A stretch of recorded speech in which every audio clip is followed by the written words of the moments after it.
morning, everybody. It is Steve Lookner with Agenda Free TV. We are here to bring you live coverage of the House Judiciary Committee House Judiciary Committee hearing, where they are going to have FBI Director Christopher Wray testify, and most of the questioning is expected to be on the FBI investigation into the Trump assassination attempt. So the FBI is currently conducting an investigation into the Trump assassination attempt.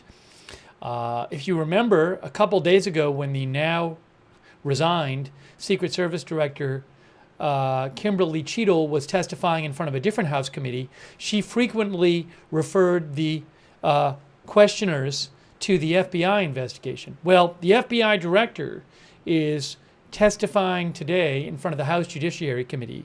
And again, a lot of the questions are expected to be on the Trump assassination investigation. Not all of the questions, but a lot of the questions.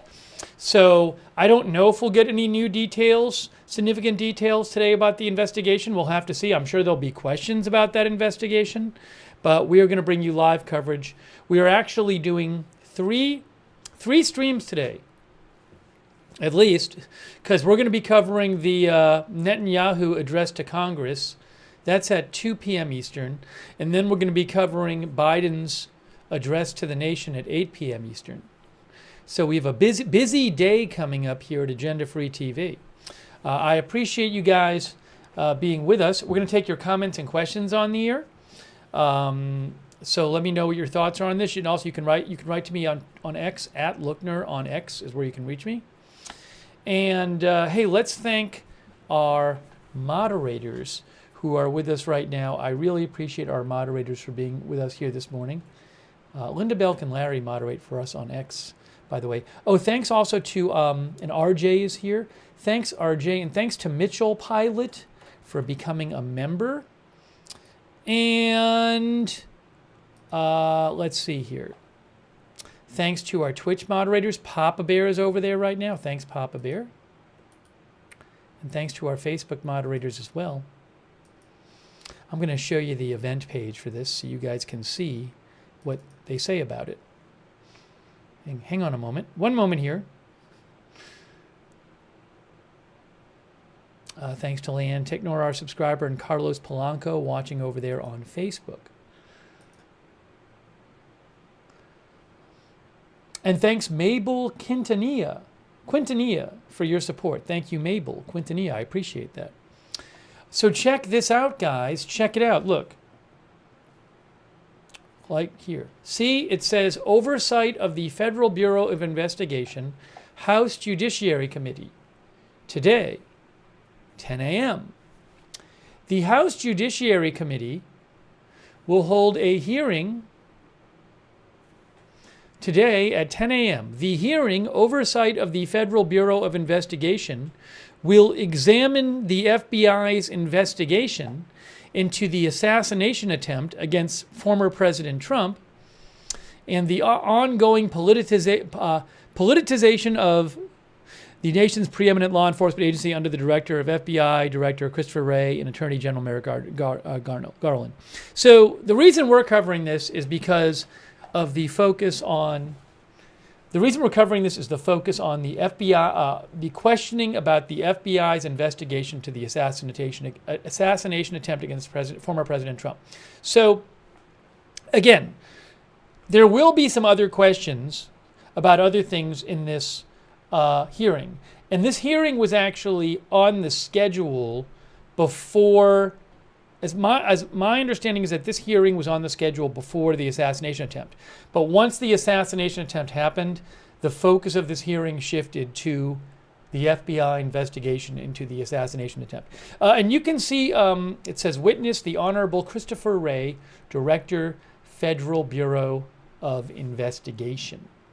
So that is what we're going to be covering. We're going to have live video for you. Live video coming up in 48 minutes for you. I might get some live video from the room, I think a little earlier than that, actually. That's my hope.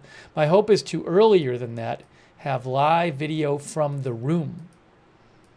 So I'll keep checking on that. Maybe in like a half an hour, I hope. We'll see. All right, let me just get something set up here. Oh, and thanks to PZ Papazulu, our member, and thanks to Fickleton. Is there a risk that he gets fired? No, there is not a risk he gets fired. There is no...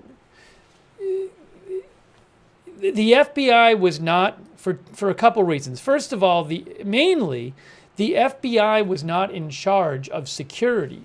Remember, Secret Service was in charge of security at the Trump rally where the assassination attempt happened. That was not the FBI's job to be in charge of security. So, you know, that's the main reason. Secondly, the FBI has already, I mean, another thing you can point to is that the FBI was at the press briefing the night of the assassination attempt. And there was an FBI representative there who did give some information. So it's not that it's not like the Secret Service where no one had ever shown up and given any information to any kind of news conference. So there's important differences there. No, there's no talk that his job is in jeopardy.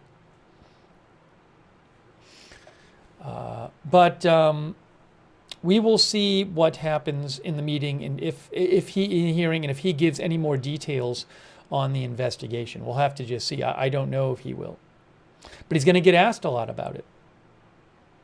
Hey, thank you so much, Fickleton. An interesting question, and I really appreciate your support, Fickleton. And also our member, Carms, and our new member, KitKat725. Thank you. So now yesterday there was a hearing, and I'm sorry we didn't cover it. To be honest, I didn't realize it was happening. I was kind of worn out, and I went to bed, and then I got up, and it had already started happening. There was a hearing yesterday where a local law enforcement representative, I can't remember exactly who, got up, and one of the things he talked about was, he revealed some details. He said that the basic idea of what he said is that two officers who were stationed near the rooftop where the shooter ended up firing from,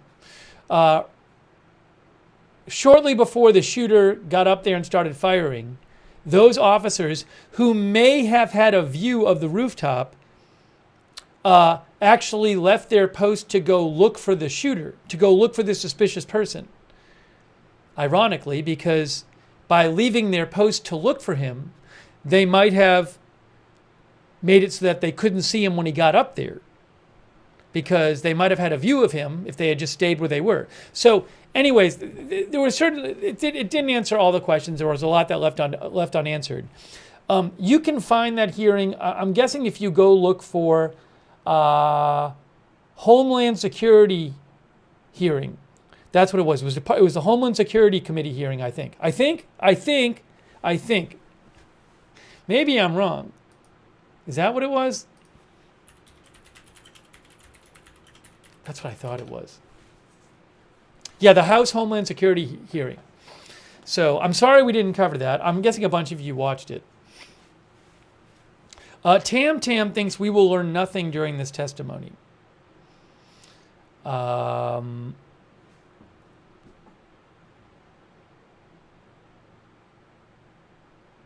you be covering Netanyahu's speech to Congress? Yes, Netanyahu. By the way, this is a good reminder that you should follow Agenda Free TV on X. Why? Because look what's posted on X right now from yesterday. Tomorrow we will have live coverage of both Israeli Prime Minister Netanyahu's speech to Congress and President Biden's address to the nation. See, that's at Agenda Free TV on X. You would have also found out if you followed Agenda Free TV on X last night. Tomorrow morning we will have live coverage of FBI Director Wray appearing before the House Judiciary Committee, who will question him about the FBI investigation into the Trump assassination attempt. So follow Agenda Free TV on X, so you can find out. I post scheduling stuff sometimes there. Our viewer T-Wiki thinks they will provide more info than the Secret Service did.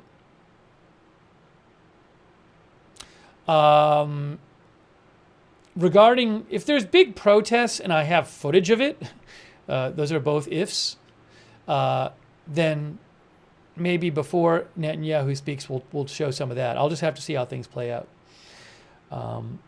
Hey, thanks to our new member, Cruella. Thank you, Cruella.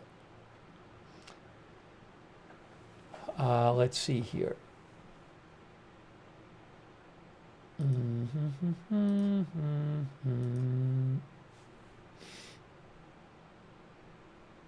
Hang on a second here. See, we got some grumpy people in the chat this morning. Maybe they woke up earlier than they normally do. Maybe that explains their grumpiness. Let's see here. I also post those scheduling updates on Facebook, so you can follow us on Facebook as well. I posted them on Facebook.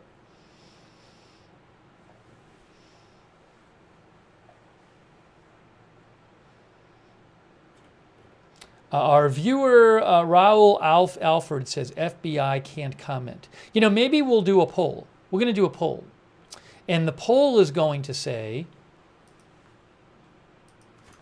will we get significant new information in this hearing?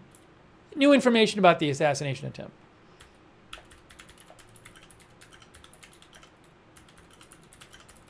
Hey, thanks, Radical Coder, for the gift memberships. That's so nice of you. Thanks, Radical Coder.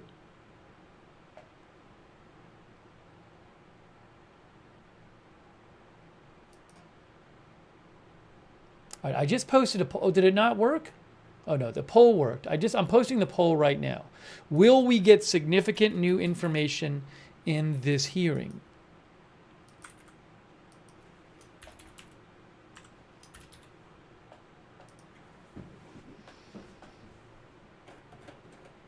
We'll see what you have to say. I'll check in a minute.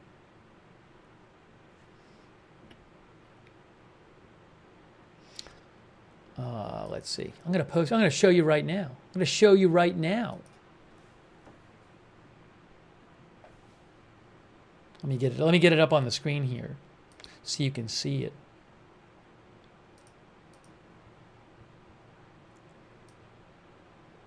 Here we go.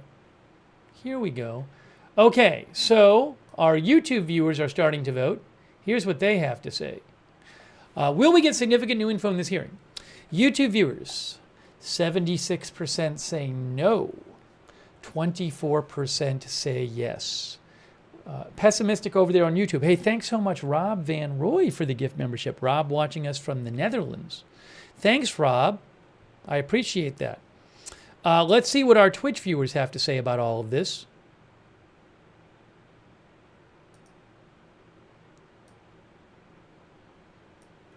Our Twitch viewers are also pessimistic, albeit not as pessimistic.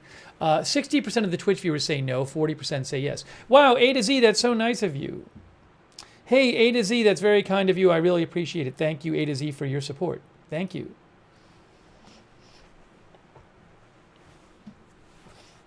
All right, so you guys are pretty pessimistic about getting new info, significant new info, although some of you think we will. Hey, Cruella, thanks for the gift membership.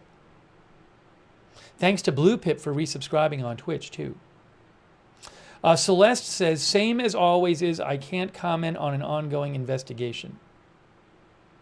Kathy Calm says they would probably toss us a bone. Our viewer Yijit Khan says, not pessimistic, we are realistic. Okay.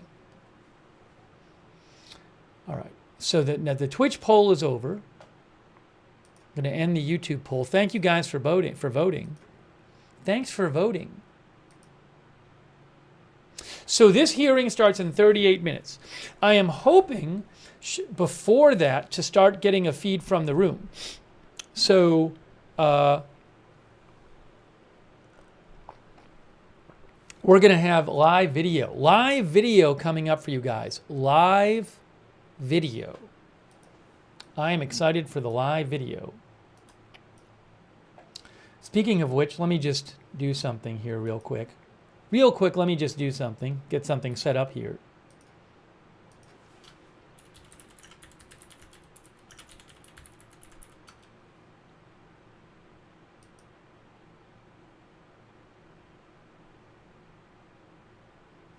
For those of you who plan on like watching the whole thing, hang on a second here. So I don't know how long this is going to be. It depends on how many people. I think it depends on how many people ask questions. But so it's supposed to start at 10. At around 11:30, so I'm not going to be talking during it. You know, I'll disappear and be watching it, and then if there's like some break, I'll cut in, and we'll also talk about it after. Although there could be an issue if it goes too long. We might have to end the stream so I can cover Netanyahu, because Netanyahu starts at 2, and we'll have to come on before that. Anyways, but we'll be here at least for a couple hours if that's how long it is. But at 11:30, I have like this. It's like I have to take this phone call related to the channel. So I might like, if somebody's watching at 11:30, maybe listen extra hard, because I might miss like 15 minutes of the thing. So hopefully, if I miss 15 minutes because I'm doing this other work thing and I'm keeping an eye on the stream while I'm doing it, hopefully I don't miss like the big part of the hearing. But I'm just telling you in advance that there will be this short part of the hearing that I can't listen because I'll be talking to someone and keeping an eye on it. I try not to have that happen. It's just a really busy day. Anyways, yeah, no, we're gonna guys, if this hearing is 4 hours long, we're gonna leave it early and cover Netanyahu. You got to make choices. You got to make choices. But you know, I'm assuming, so like the previous hearing was hours. But you know, what happens is you might have a case where there's a bunch of people on the committee and they all get 5 minutes to ask questions. So my guess would be that if that's the case, then I'd be pretty surprised if like towards like 3 hours in, all of a sudden there's some question that hasn't been asked and all this new information comes out. But, you know, so I apologize in advance if it's a very long hearing and we can't cover all of it, because I want to cover Netanyahu too. Yeah, so look, this is the House Judiciary Committee right here. Chairman Jim Jordan, ranking Democrat Gerald Nadler. By the way, you guys, I'm gonna post a link to this. You guys can look this up, or you can take the link, and then during the meeting, you can look at who's speaking. But see, if everybody were to show up and ask questions for 5 minutes, that would be a long meeting. But I don't know that they are all going to. But 2 days ago, when we covered the Secret Service hearing, Secret Service Director hearing with a different House committee, almost every member showed up, and they all got 5 minutes to ask questions. That's why it was such a long hearing. So I'll post a link to this. Members of committee. I'm posting it in the chat right now. You can always Google it too. But you can have it up, and then as they're speaking, what they'll do is, I think these members are in order of seniority. So I think, but I remember 2 days ago when we covered the hearing, the members spoke in this order. So it was chairman, then ranking member, and then it went 1, 1, 2, 2, 3, 3, and so forth. And you can see everybody who's going to be speaking, if they show up.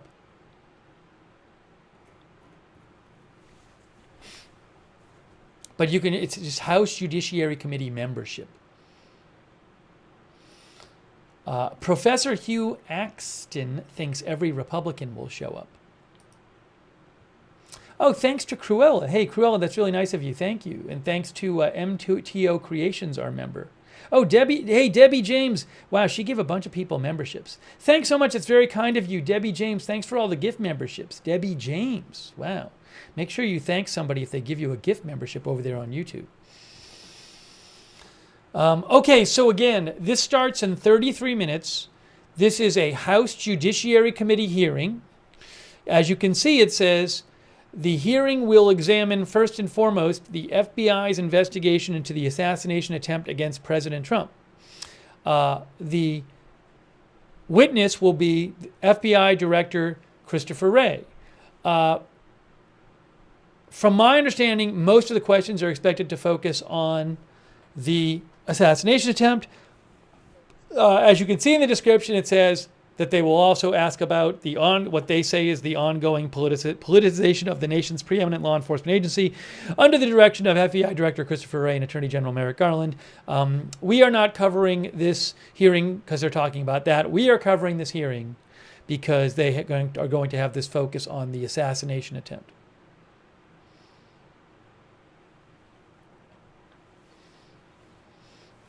So this is going to start in about a half an hour, and we will have the live video for you. And we'll have to see what we hear from Director Wray.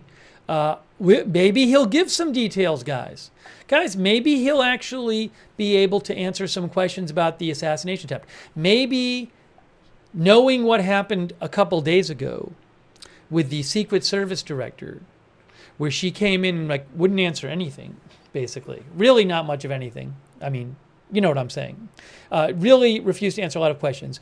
Maybe he will want to reveal a little more if he can and avoid that kind of type of situation.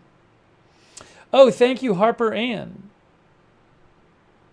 She says protesters are on praise for Netanyahu's speech. Yeah, we'll be covering that later today. Yet we might have some video of protesters. I don't know. I'm hoping it's just kind of a normal protest and nothing gets out of hand or anything. So, but we will certainly be covering that later today, Harper Ann, his speech. So I appreciate that. Thanks so much, Harper Ann. Thank you. And thanks, Daniel Boberson. And thanks, Daniel, for shouting out the mods, and Harper Ann for shouting out the moderators.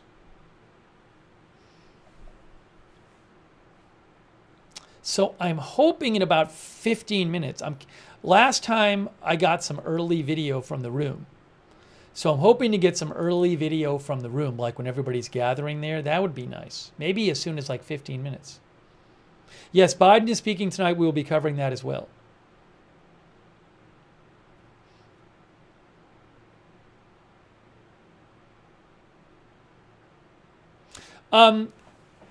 Please stop asking in the chat about why is it more important to switch to cover Netanyahu than this hearing.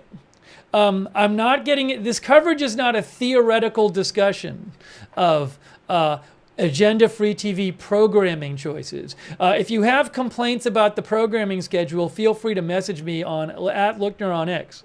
But we are not getting into that discussion here. Electronic Progression says chat is disgruntled. I think some of them are just morning grumpy. Okay, so what do you guys think that we will get significant new information? Most of you don't, because we did a poll. Any kind of specifics you think will be asked about, any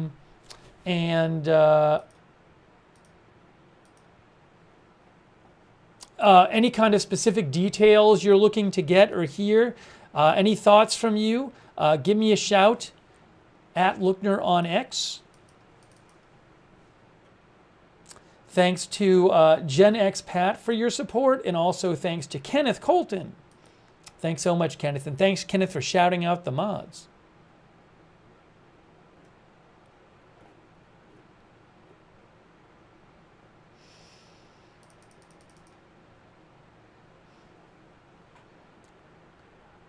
Let's see here.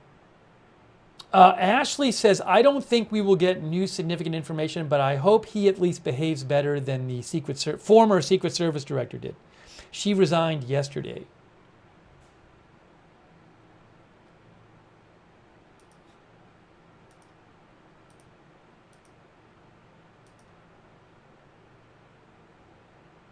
Also, I will keep, I haven't even checked.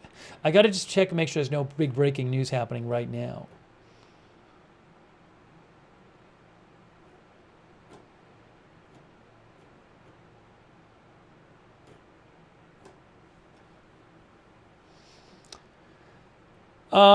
Miss Math, our viewer, says, after Monday, I think they'll at least give some info about why the plan that was in place failed. That's the view of Miss Math over there on Twitch. Baby Blue Sky, thank you. Baby Blue Sky says, I think we will get surprising answers. Thanks also Steam 2023 for your support. Thanks also Boomer Wow. Boomer Wow says, this hearing is an opportunity to show FBI has some value.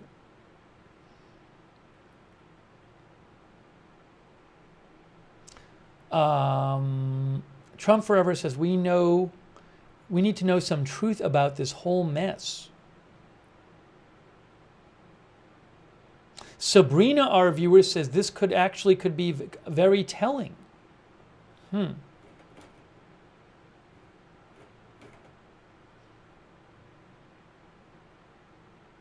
And thanks N3 Onus for being a new member. All right, so 26 minutes till the hearing starts. We should be getting some video from the hearing before that. And we're going to bring you live coverage. Live coverage coming up. Among the people in the membership of the committee, so Jim Jordan is the chairman, so he'll be speaking a lot. Gerald Nadler, the ranking Democrat in the committee. Just people who you might look at. Matt Gaetz. I don't know if Adam Schiff will be there. He's running for Senate in California. But, this is a pretty big hearing, so maybe most of the people will just be there. I'm just kind of going through maybe some of the more well-known members.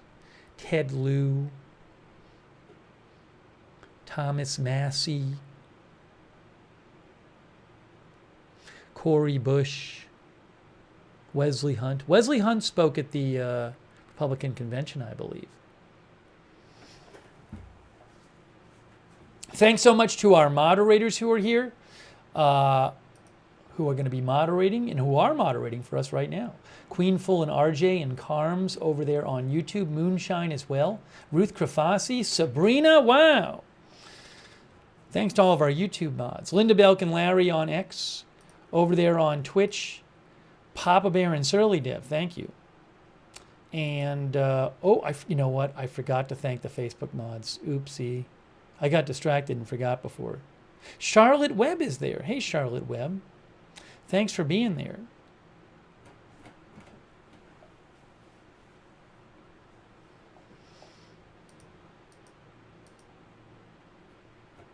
Why is someone posting fake news in the chat? Why is that happening? Why is that happening? Deborah B., why are you posting that? Come on, really.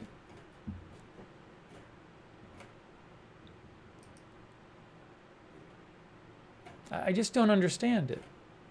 It's so easily checkable.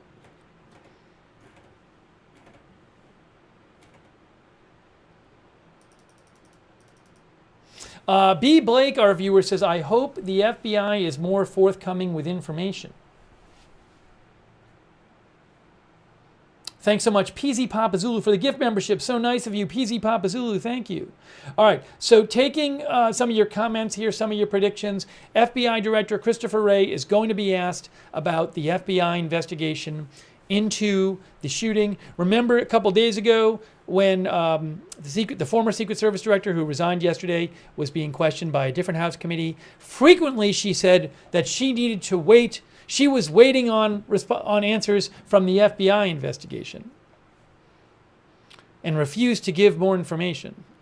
She kept talking about the FBI investigation. Well, the person speaking today is the person that had the FBI.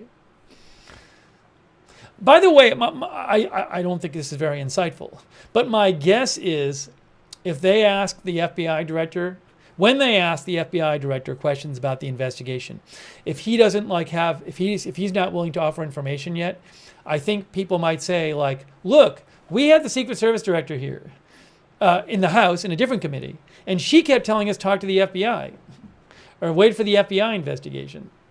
And he'll probably just say, well, the investigation isn't done yet. Anyways, I think it's interesting. Some of you think that maybe he'll try to give some information because he's not. He doesn't live in a cave.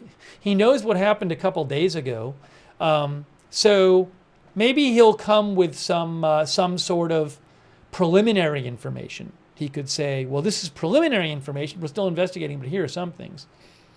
But, you know, I think he probably knows that if he doesn't give information, it will not be a good atmosphere. Harper Ann says, hopefully I voted yes, there will be significant info, so hopefully they will not disappoint. Also, if you haven't seen it, I can't show it because it's too graphic. I posted it on my X account. I reposted it last night from Senator Charles Grassley.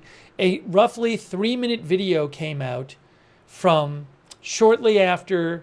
It was a body cam video taken shortly after the shooting at the Trump rally, the assassination attempt, where it's several law enforcement officers on top of the roof, and the body of the shooter is just lying there. And you can actually see his legs. Some of it's blurred out, but they didn't blur out the legs. And they're like talking about stuff for 3 minutes. Ann says, I watched it. Turned off says, I saw it. So I posted that on my X account, @Lookner on X. I reposted it from Chuck Grassley. But if you haven't seen it, just know that they blurred some of it, but they didn't blur out his legs. Michael Garcia thinks the FBI director is coming with excuses. Hopefully in just a few minutes, I'll have some video from inside the hearing room. Celeste says, that was a very interesting video. Secret Service agent and looks like snipers. Jeffrey B. says, they talk about the water tower. I can't even remember. I watched it late last night, and now I can't remember for sure what I feel like I remember them talking about the water tower, but I'm not sure. Sorry, I can't even remember. I tried to go to bed a little early to get some sleep because it's such a busy day. We're covering this and Netanyahu and Biden.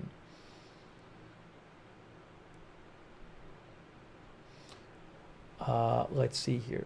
Cynthia Caldwell thinks we will get no answers. Diane Cameron says the whole situation was so bungled, it's embarrassing. Rob G says they mentioned the water tower like 2 or 3 times. No, I can't show the video. Ross, I just said I can't show it, and now you're asking me to show it. No, it would be violation of terms of service. Can't show a video with the legs of a dead body sticking out.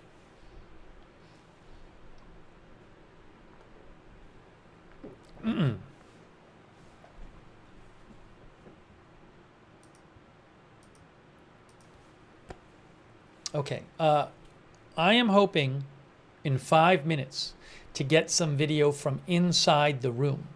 That is my hope, that in 5 minutes I will have video from inside the room. I'm not sure of this, but that is my hope. Yes, and also as Bacon Cat says, you can actually see blood running down the roof. You can see that. That is true. Chris McBricker thinks there are not going to be any answers today.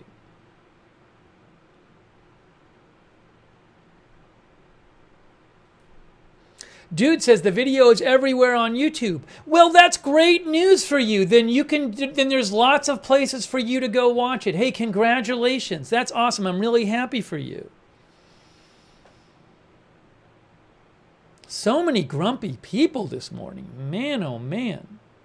We don't do that many morning streams. But man, I kind of forgot how grumpy people are in the morning.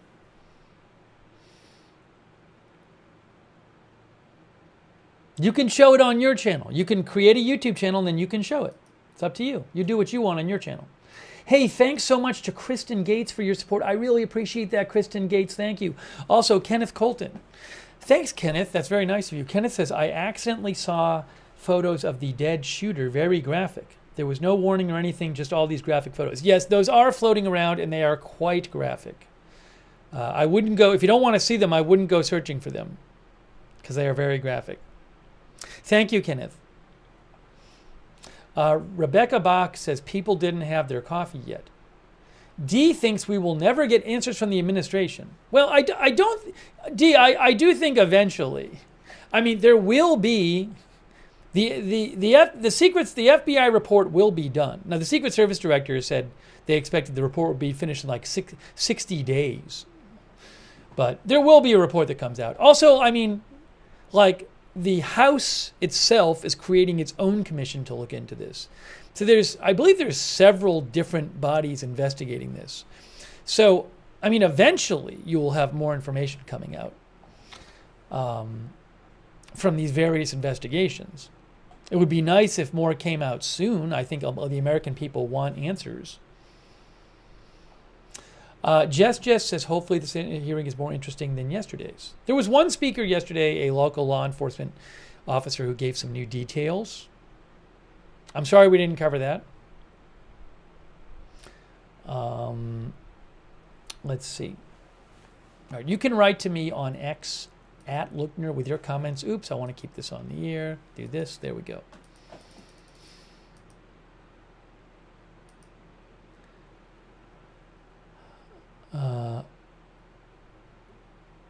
Hang on a moment here. Hang on a moment here. Just making sure we're not missing any big news updates here.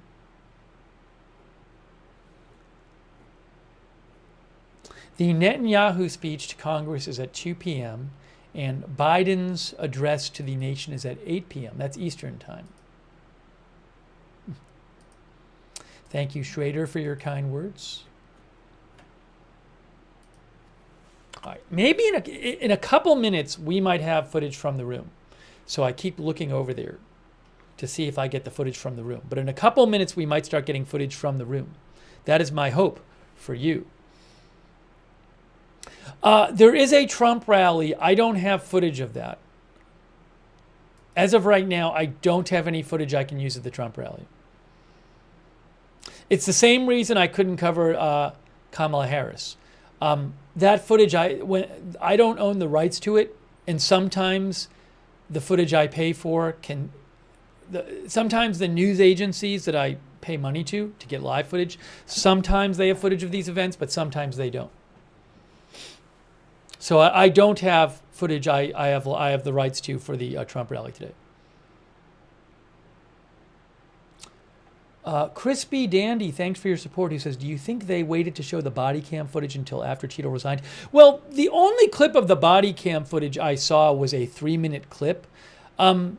It's not like it revealed, I didn't feel like it revealed that much. So there's clearly a lot more of it that hasn't come out. Why specifically only that 3 minutes has come out, I'm not sure.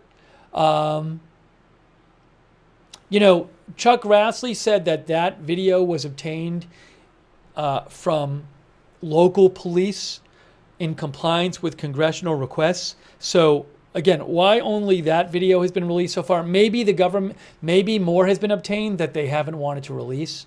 So, but that video was obtained from local law enforcement. Why Chuck Grassley released that one video last night, I don't know. Did he have it before? Or I don't see any obvious connection to Cheeto resigning because, I mean, they could have released it before. It's not like you find out that much in the video. So my guess is maybe he just released it when he got it, Grassley, or when he saw it. I'm not sure. It's a good question as to how much of that video has actually the federal government has now. I would think they have a lot of it, if not all of it. Thanks, Crispy Dandy. I really appreciate your support. Thank you. Also, PZ Wheats. Thank you for your support, PZ Wheats. I mean, again, you have to imagine there's a lot of that body cam video that it exists.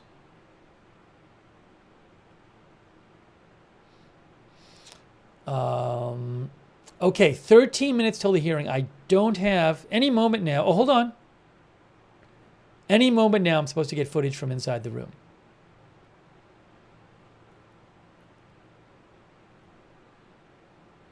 Paul Dimon, our viewer, thinks local freedom of information requests are faster. Now, I don't know that the federal government asking for this footage is a freedom of information request. There might be some other kind of request they do. Some people are saying, who is the man in the suit? I haven't gone back, and I watched the footage late last night, and I haven't gone back this morning and rewatched it. So I'm not in a great position to talk about that 3-minute clip. But you can find it. I reposted it on my X account.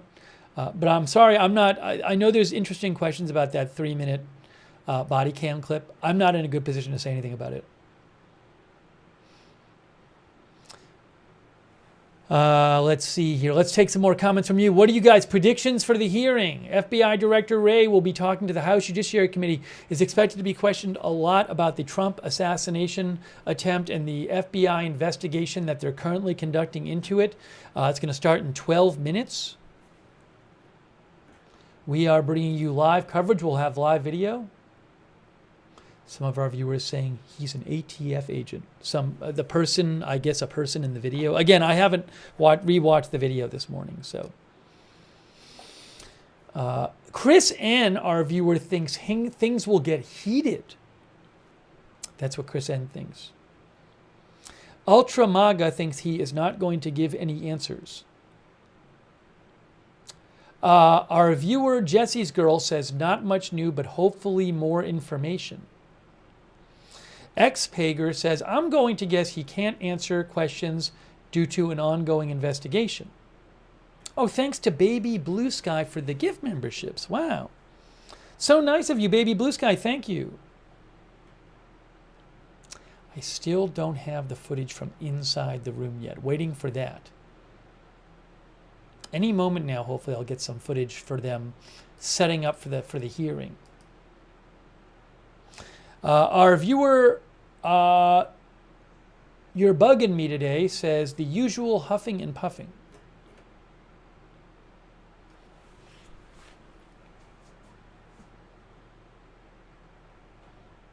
Well, we'll hear in about 10 minutes. About 10 minutes till this hearing starts. We'll see what happens.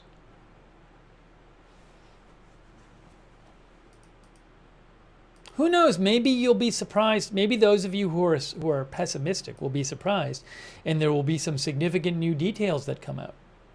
You never know. Billy Harris says, "What are the odds they sit up there like Cheeto and say nothing?" Now, it's just Christopher Wray.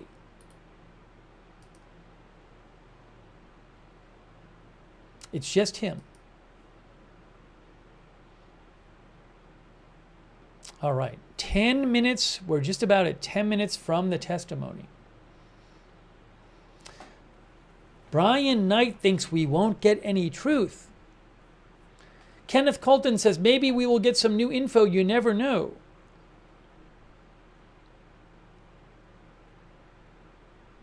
You know, our viewer Charlotte Webb said something interesting about Christopher Wray, which I'd like to confirm here. Oh, I don't know if that was entirely true, but I'm glad Charlotte brought it up. Christopher Wray was nominated by Trump for the head of the FBI, and he has held the position since August 2017.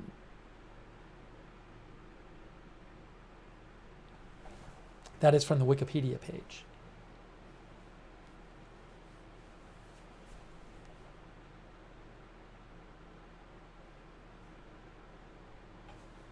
Woohee TV said, I knew he was going to do this. He was appointed by Trump crap. So apparently me just pointing out when he was appointed and with literally no comment on it counts as doing that appointed by Trump crap. Thank you so much, Woohee TV, in the chat. Wow.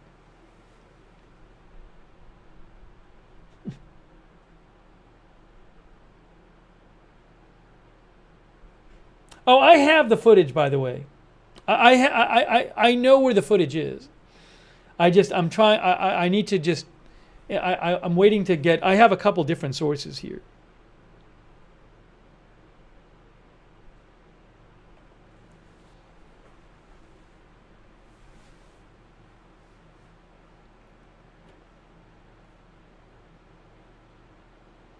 One moment, please. One moment, please. One moment, please. 8 minutes.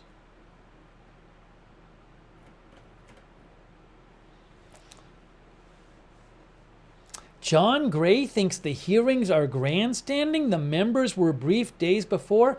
John, I don't believe the members are asking about stuff they already know about and like can't talk about that. I haven't heard that to be the case. I respectfully disagree with that. But I mean, if you can give me evidence that that's not, I mean, I'm open to being convinced the other way. But I genuinely think when the members ask about this stuff, they don't know about it.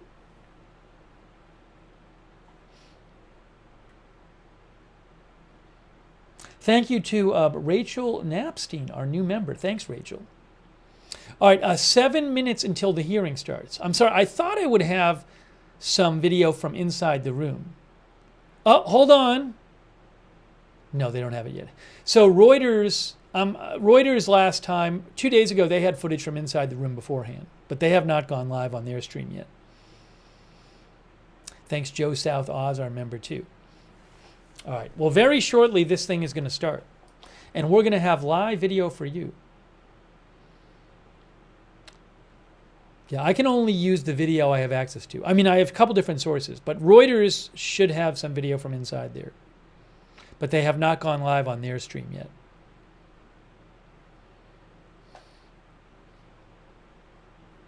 And thanks, Jesse Davin, our new member. Oops.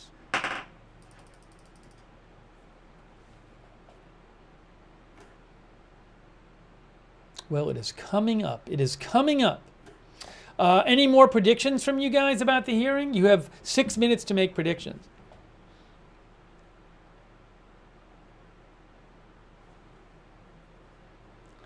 Anna says, have the parents been interviewed at all? You mean have the parents been interviewed by law enforcement? That's a good question. I would guess yes. I would guess yes, but I don't know for sure.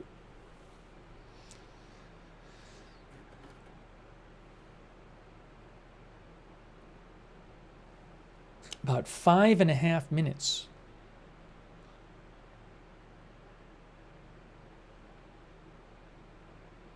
April Taj says, I hope they don't say Secret Service hasn't completed their investigation, so we're waiting on that.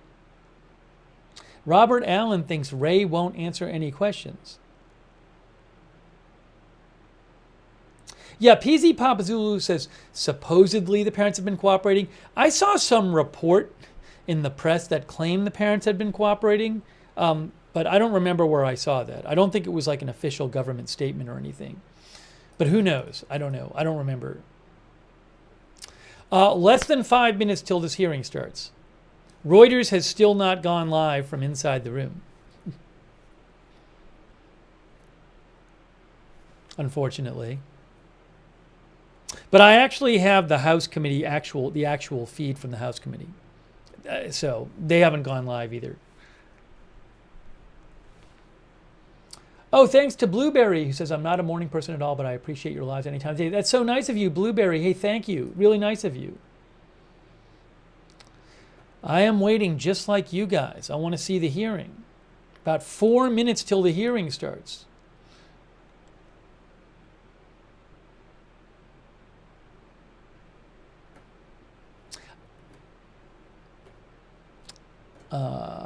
And then we will later today have coverage of the Netanyahu speech to Congress at 2 p.m. Eastern Time and Biden's address to the nation at 8 p.m. Eastern Time. And thanks to our new member, Art Bell. Thanks, Art. Appreciate that, Art Bell. Well, I'm sorry we haven't had any footage from inside the room, early footage. I thought we were going to. That was the that's what Reuters had said, but sometimes, you know, things don't play out that way.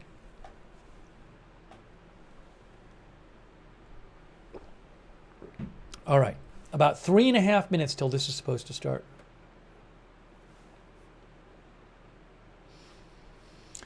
Scott Campbell thinks he will say this is an ongoing investigation and we have not determined what we need to hold back and what to release, so I will not answer that question.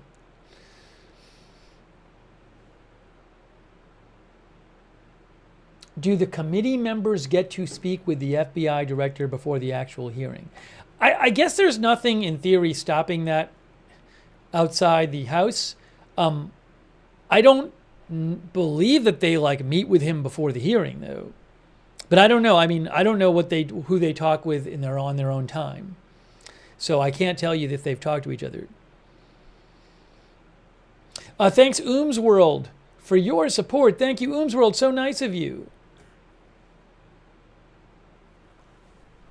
About 2.5 minutes. 2.5 minutes until this is supposed to start. Let me do something real quick so I can see it. Give me 1 moment, please. Give me 1 moment, please.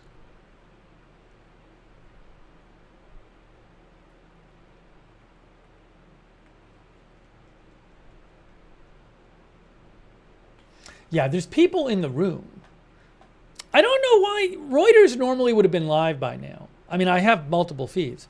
I don't know why Reuters didn't go live from the room like they did 2 days ago. Hey, Val, that's so nice of you. Thank you, Val, for your support of the Agenda Free TV. Thank you, Val. Less than 2 minutes till this is supposed to start. As I am looking at my 2 different feeds, as soon as either of them goes live, it has not started yet. As soon as either of my feeds goes live, I will put them up on the screen for you guys. Let me do something real quick here. I got to do one more thing to prepare. So give me a moment here.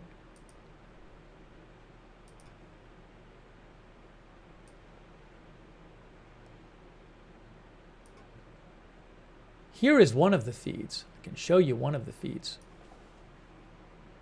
That's one of the feeds. See, it says 10 o'clock right there. It's not, they're ahead. That clock is ahead. It's not 10 o'clock yet. The clock is ahead. It's 9:58. My phone and my computer say 9:58. I don't know why their clock is ahead on their website.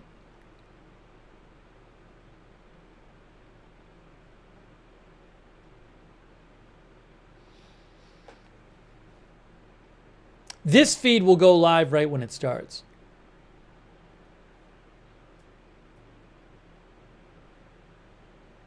They need to adjust their clock. I'm going to turn the clock off here in 30 seconds.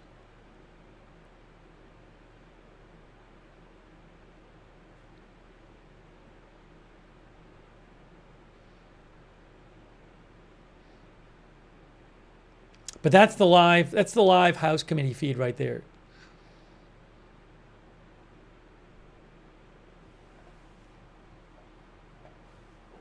Let me turn the clock off. Clock is turning off. All right, it's now 10 o'clock.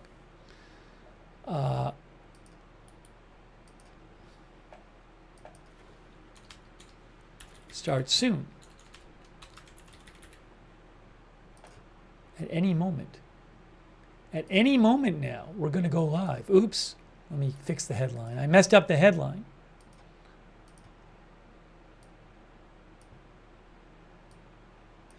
Do that. Get this. Let me fix it over here too. Get rid of the clock over here. I know that looks like a mess. I'm going to fix it. I'm going to fix it.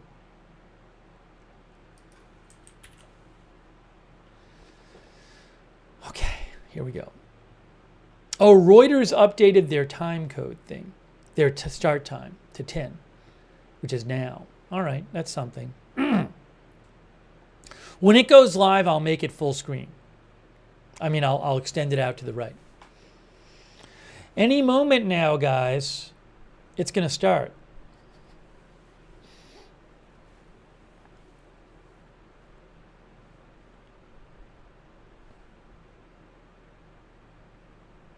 One of our viewers just said, trust the process. Pet Brett says, we'll leave today with more questions.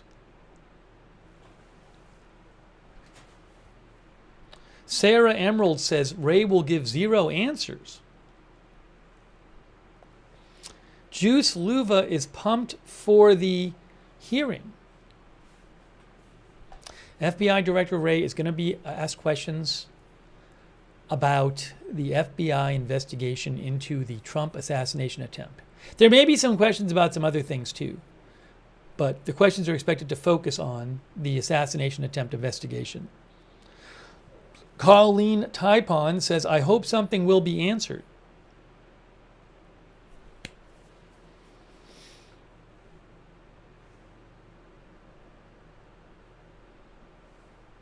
JB says he will take the Fifth. Well, I don't believe he's at any risk of criminal proceedings against him. When you take the Fifth, I believe you do that to avoid saying something which could implicate you criminally. But there's no risk of that, I believe. Hey, thanks to Madhu Kolipara for becoming a member. Madhu, thank you. And John 1965. Any update on if a bullet or shrapnel hit Trump? What came out?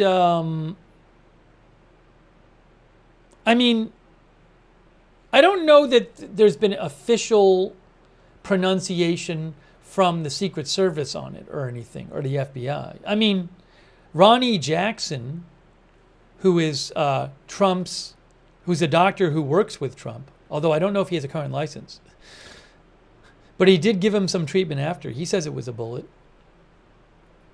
I don't believe there's any good evidence that it wasn't a bullet. I think it was like Snopes or something, like a fact-finding site, but they had a page about this, and they said if you look at the photographs, there's no broken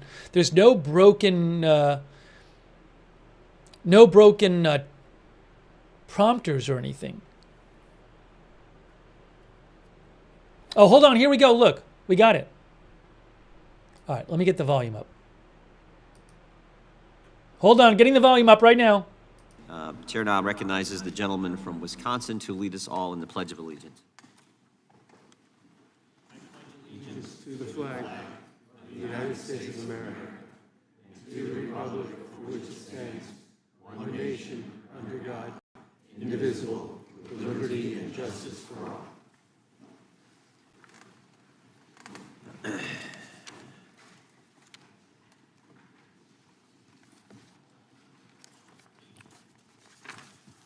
I want to begin today's hearing by recognizing the fact that we no longer have one of our great members with us. Sheila Jackson Lee, as we all know, passed away. She was a dedicated public servant. Her service on this committee, spanned nearly 3 decades and included shepherding through countless pieces of legislation.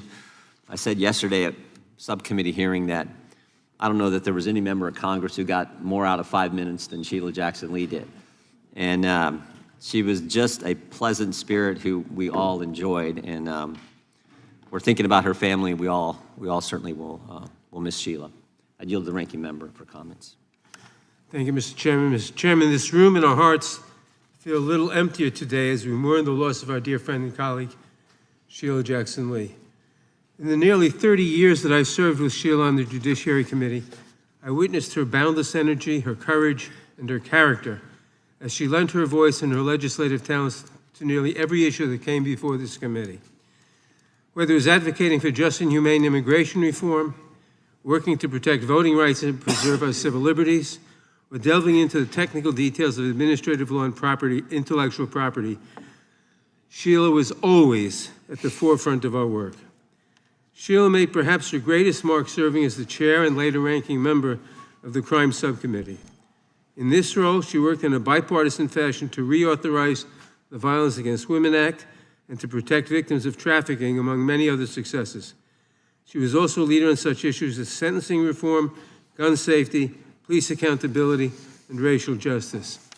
Sheila engaged in many spirited debates, but she always had the deepest respect for all of her colleagues, even those with whom she vehemently disagreed.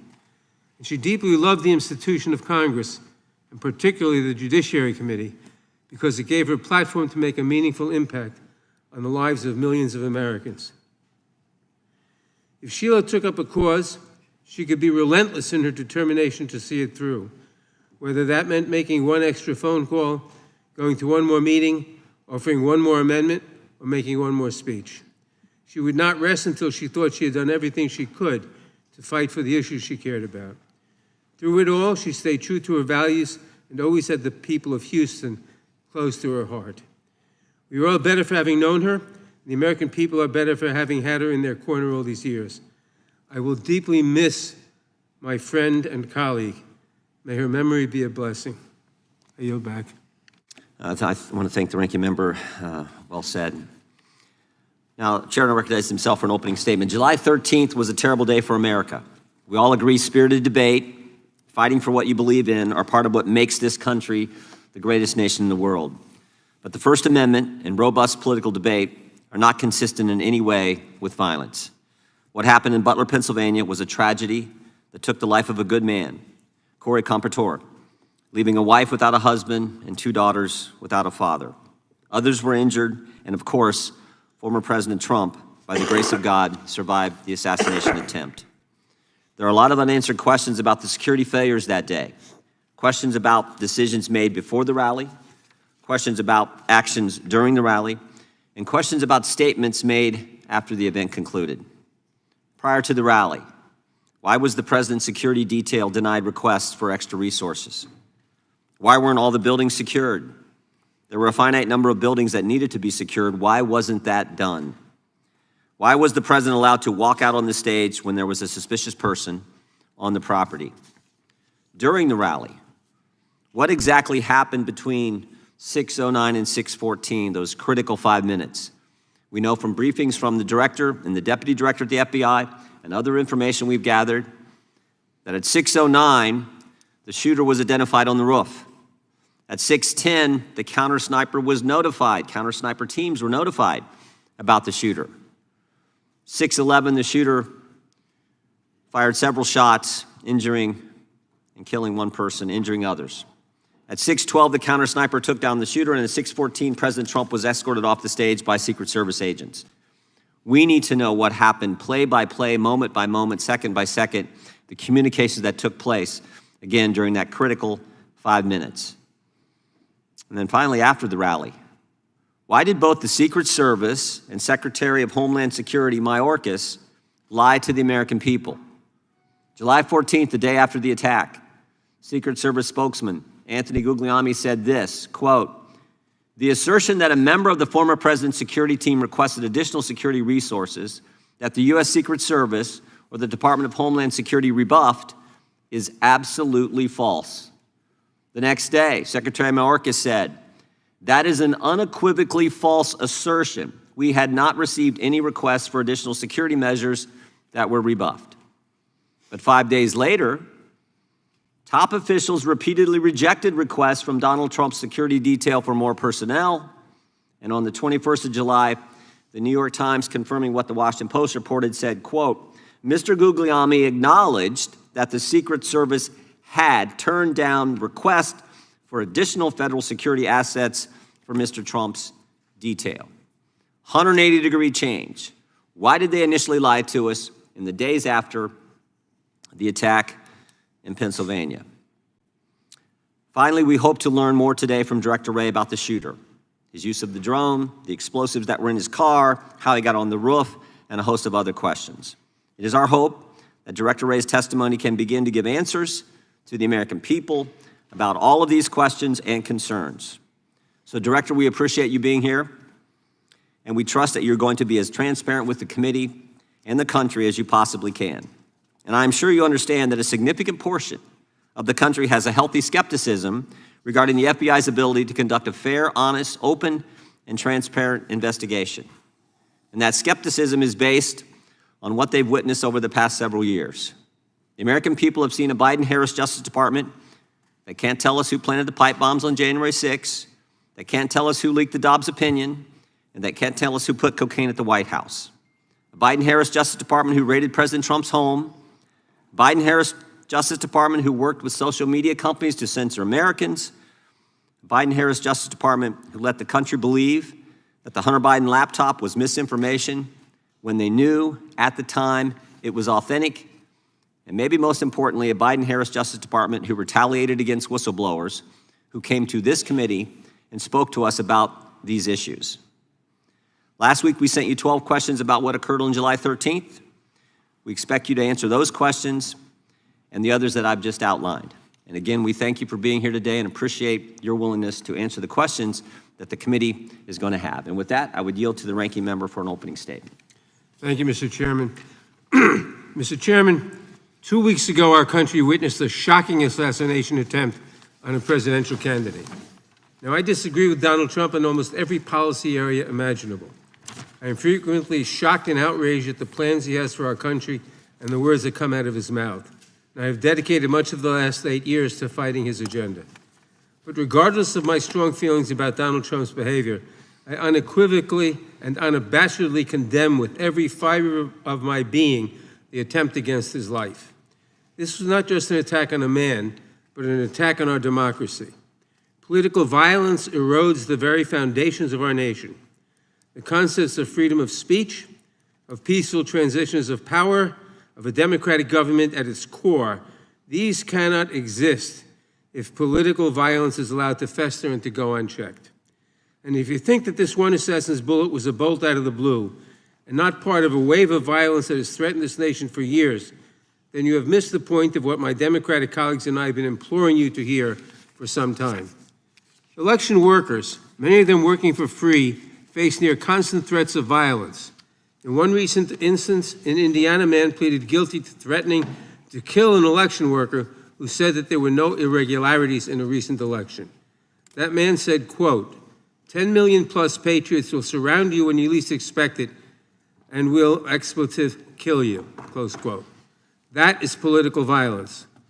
In another instance, Speaker Emerita Nancy Pelosi's husband was bludgeoned over the head with a hammer by an intruder in his home who had been there to capture Ms. Pelosi, interrogate her, and possibly, quote, break her kneecaps because of her liberal views. That is political violence. The death threats surging against Vice President Harris, former President Obama and his wife Michelle, and Governor DeSantis, as well as many others, including videos online of individuals holding guns making assassination threats. That is political violence. The plot to kidnap Governor Gretchen Whitmer and overthrow parts of the state government. That is political violence. The brutal, deadly attack 3 years ago against this very building, with rioters breaking through police barriers to run through these halls chanting, "Kill Nancy," and "Hang Mike Pence," and even hanging a noose outside the building. These rioters battering Capitol Police officers and forcing members of Congress and their staffs to go into hiding, squatted in spaces under desks or in closets. That is political violence. This assassination attempt, as horrific as it is, should surprise no one. And you would think a political party that almost lost their presidential candidate through an act of political violence would have something to say about the way their leaders keep talking about the next election. Donald Trump has warned there will be a, quote, bloodbath if he loses. Republican Ohio State Senator George Lang said just last week at a rally for J.D. Vance that he is, quote, afraid that civil war might be necessary if Republicans lose the November election. President of the right-wing think tank and Project 2025 leader, the Heritage Foundation, Kevin Roberts, said on Stephen Bannon's podcast, quote, "We are in the process of the second American Revolution, which will remain bloodless if the left allows it to be," close quote. Republican former Alaska Governor Sarah Palin said in August of last year of Trump's indictments, "Do you want us to be in civil war? Because that's what's going to happen. We're not going to keep putting up with this. We do need to rise up and take our country back," close quote. I could go on, but it's more and more of the same. And I hear nothing from the other side of the aisle in this room about these statements. Do you support a bloodbath if you don't get the election outcome you want? Do you justify violence if the left does not agree with you? And what exactly has preoccupied this Republican majority while their allies threaten violence to their political enemies, real and imagined?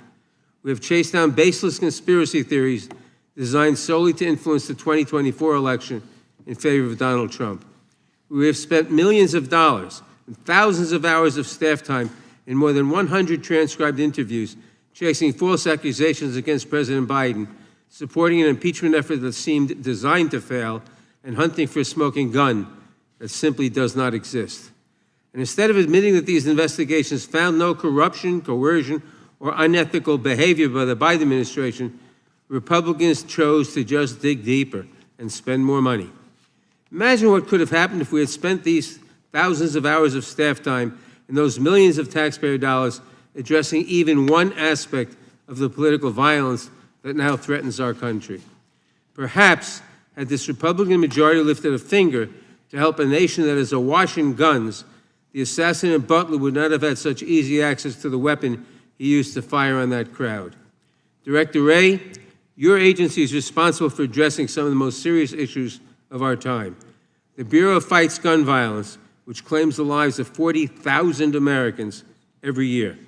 It protects election security from growing threats from malign foreign actors who are working tirelessly to influence our elections.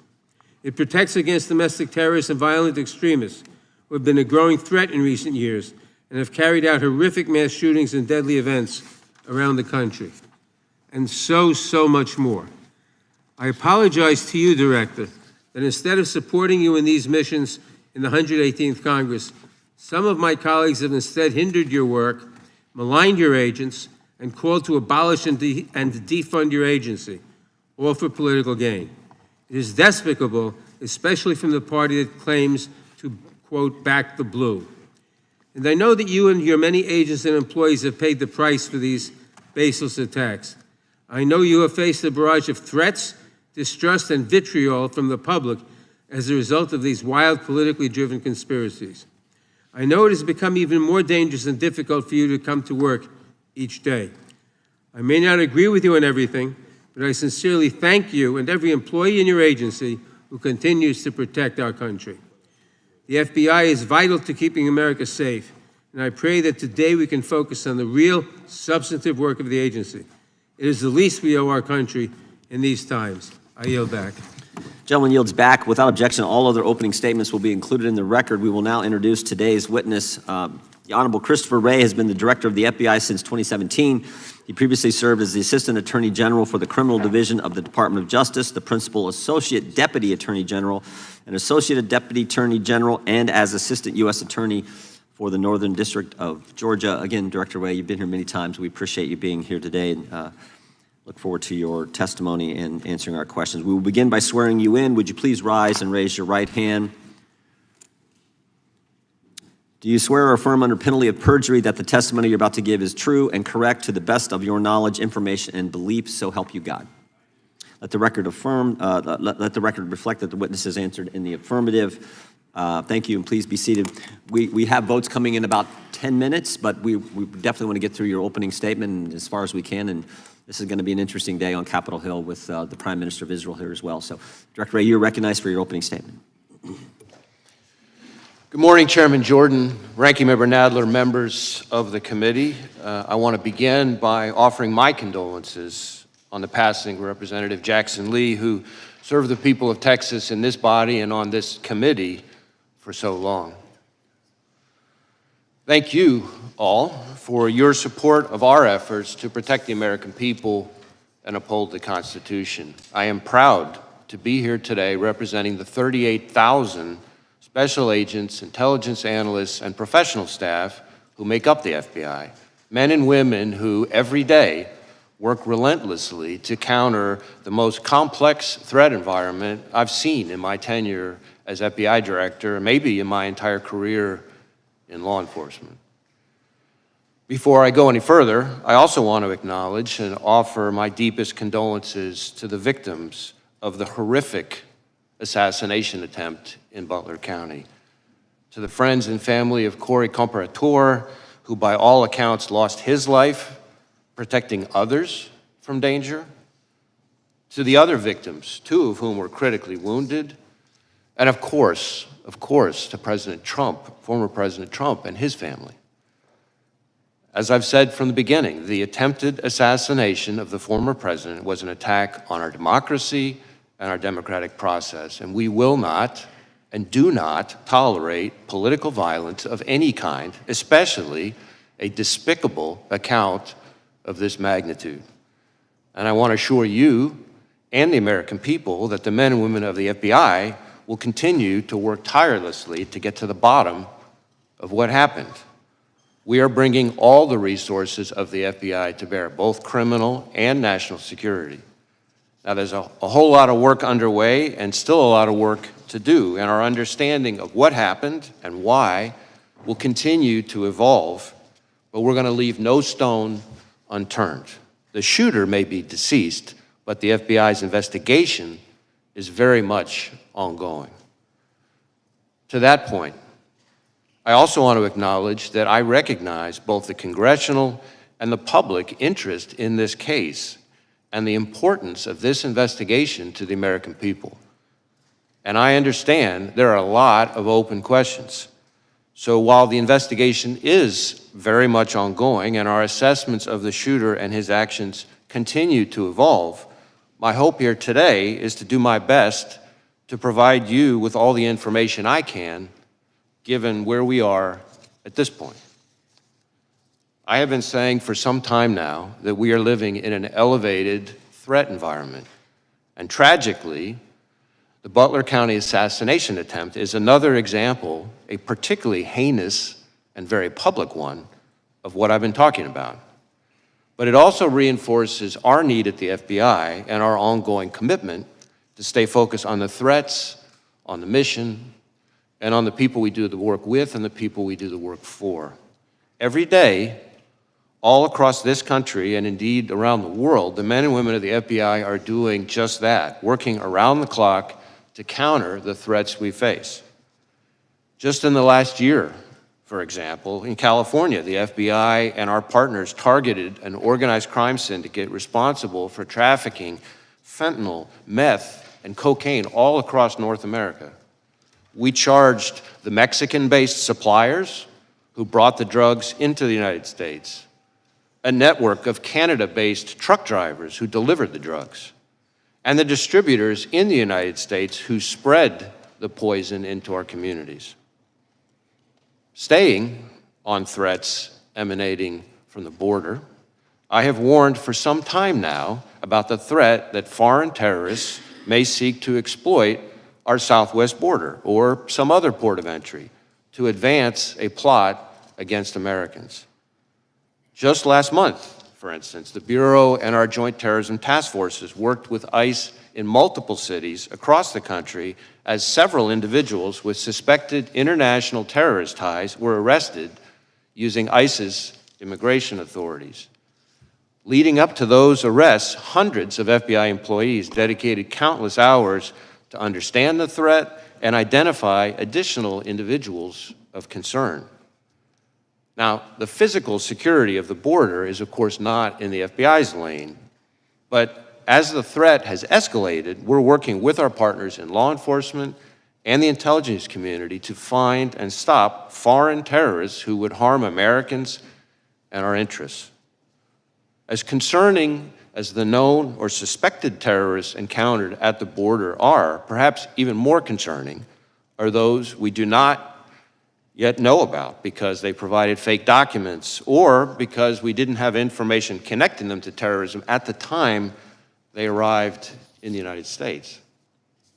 Staying ahead of today's threats demands that we work together. And for the FBI, that means doubling down on our partnerships, especially with state and local law enforcement. Whether it's working through our hundreds of joint terrorism task forces, to build out source networks to identify those who slip through the cracks, or targeting the worst of the worst responsible for the violence that still plagues far too many communities through our Safe Streets task forces, or taking the fight to the cartels responsible for trafficking the dangerous drugs like fentanyl, pouring into our country and claiming countless American lives. Staying ahead of the threat also means continuing to disrupt the cyber criminals ravaging businesses, large and small, and confronting nation states like China, targeting our innovation and our critical infrastructure. At the Bureau, we're proud to work side by side with our brothers and sisters in federal, state, and local law enforcement, our partners in the intelligence community, and others around the world to fulfill our commitment to keep Americans safe. Now, on Friday, the FBI will celebrate its 116th anniversary. 116 years of protecting the American people and upholding the Constitution. 116 years of working with our partners to safeguard the communities we serve. 116 years of innovating to stay ahead of the complex, evolving, and very real threats out there. I am proud of the legacy the men and women of the FBI have built and all they have accomplished for the American people. So, if I may, as we approach this week's anniversary, I would just like to say to all those who are part of the FBI family, from our current employees to our formers, And to our partners across law enforcement and the intelligence community, thank you. Thank you for dedicating your lives to this country and to its people. It is both humbling and an honor to serve alongside you, and I look forward to the work we're going to continue to do together. And with that, thank you again for having me, and I look forward to our discussion. Thank you, Director Wray. Excuse me. We'll now proceed under the 5-minute rule. The gentleman from North Carolina is recognized for 5 minutes. Thank you, Mr. Chairman. Director Wray, I'm way down here, and I appreciate the chairman giving me this because I've got to leave. But let me ask this question. Why doesn't the FBI disclose to the American people all of the investigative detail and evidence that you are gathering as it is gathered? Well, we have tried to be transparent with both Congress and the American people as we're going along in the investigation, frankly, unusually so for an ongoing investigation, given the sheer nature of it. We have provided a lot of information. I expect to continue to provide information. I expect to be able to provide some additional information here today in response to your questions and your colleagues. But part of the issue is that, as like in any investigation, as we proceed, facts evolve. Our understanding of what somebody said turns out to have more context that we didn't have before. We have additional leads out there. So part of our goal is not just to respect the ongoing investigation process, but also to make sure that we don't prematurely provide information that then 2 days later turns out to be different than what we told people, because that's very much, kind of a natural part of any investigation. So, did Crooks fire 8 shots? We have recovered 8 cartridges on the roof. Why was Crooks allowed to get off 8 shots? Well, that, I think, is something we're still digging into. Again, maybe this is a good place for me to make clear the different investigations that are going on. So, because certainly I understand and given that I've only got 3 minutes left, and I know other members, I'm really interested because I appreciate your invitation. You said you're prepared to disclose things as questions are asked. So I don't want to waste time, I just want to get to the questions that might, and as many members as can, ask questions that you'll answer. I actually think I'd be glad for you to go on soliloquy, frankly, and tell us what you know. I think the American people want to know. Why was President Trump not kept off the stage? We don't know the answer to that, but I want to be clear, and this is important because I think it goes to questions that I can and cannot answer. Our investigation, the FBI's mandate, is focused on the shooter and all things related to his attack. Now, obviously, I understand very much the intense interest and focus on the Secret Service's performance, actions, decision-making, et cetera. There are 2 separate after-action reviews, the DHS Inspector General and the outside independent panel that's been convened that are focused on that. Now, our investigation will obviously overlap with that. Here's the problem. We're out 13 days, and you say we've been disclosing. You know, we had the director, or the colonel from the Pennsylvania State Police in front of Homeland yesterday. He was quite candid. He disclosed to us that Butler Emergency Services Unit personnel were posted into the windows on the 2nd floor of the AGR building, that they left there to go pursue the person that they spotted, Crooks, that they texted a photo of Crooks to the PSP representative in the command center. That information was relayed to the United States Secret Service. They asked that it be texted to someone else. That was many minutes before President Trump took the stand. What we don't know is why were they not keeping him off the stand? And to the extent, I know we always hear when there's a criminal investigation, you got to wait for that to develop. But do you have any reason do you have any other target of your criminal investigation other than Crooks, who's dead? We are investigating the shooter both to determine his motive and his preparations and activities before the shooting, but also to make sure whether or not there are any co-conspirators, accomplices. At this point, have you developed any evidence to so suggest that there are any accomplices or cooperators or assisters? Not at this time, but again, the investigation's ongoing. So here's the thing. While we wait, maybe for months, and I hate to say this, I'm not trying to take a pot shot, but the country went for years with the understanding that the Hunter Biden laptop was Russian disinformation as offered by respected former intel officials, and the whole time the FBI had the laptop and then let that happen in public until finally offering testimony in a case. To the degree we wait to hear as a country and as a Congress what has happened in this event, because the FBI is conducting an investigation, it provides quarter for the U.S. Secret Service not perhaps to reckon with the problems that are obvious to everyone. So let's get a couple in while I've got 13 more seconds. One more question perhaps. Senator Grassley says that the records of the day show that there was a counter unmanned aerial surveillance operator on site. Was there? And why did that person not prevent crooks from being able to use a drone? So again, questions about the Secret Service's performance are better directed to those other reviews. What I can tell you when it comes to drones is that Crooks himself had a drone, and I'm prepared to answer questions here today about the shooter and his use of the drone, for example. My time's expired. Gentleman yields back. The ranking member is recognized for 5 minutes. Thank you, Mr. Chairman. As I said in my opening statement, political violence is a scourge and entirely unacceptable, no matter the source or the target. Last October, far-right conspiracy theorists broke into Nancy Pelosi's home and bludgeoned her husband. Prominent Republicans mocked the attack and promoted conspiracy theories about it. Last August, an armed Utah man who threatened to kill President Biden was killed as FBI agents attempted to serve a warrant on him hours before President Biden landed in his state. Some on the right claimed that the man was simply a, quote, Second Amendment enthusiast. And in recent weeks and months, those on the right have repeatedly called for, quote, civil war, with an Ohio state senator saying that if Republicans lose the election, quote, it's going to take a civil war to save the country, and it will be saved. The president of the Heritage Foundation likewise said that, quote, we are in the process of the Second American Revolution, which will remain bloodless if the left allows it to be, close quote. Director Wray, it's obviously important that we respect First Amendment protections, but there is clearly a point at which some violent rhetoric crosses over into threats of violence or leads to actual violence.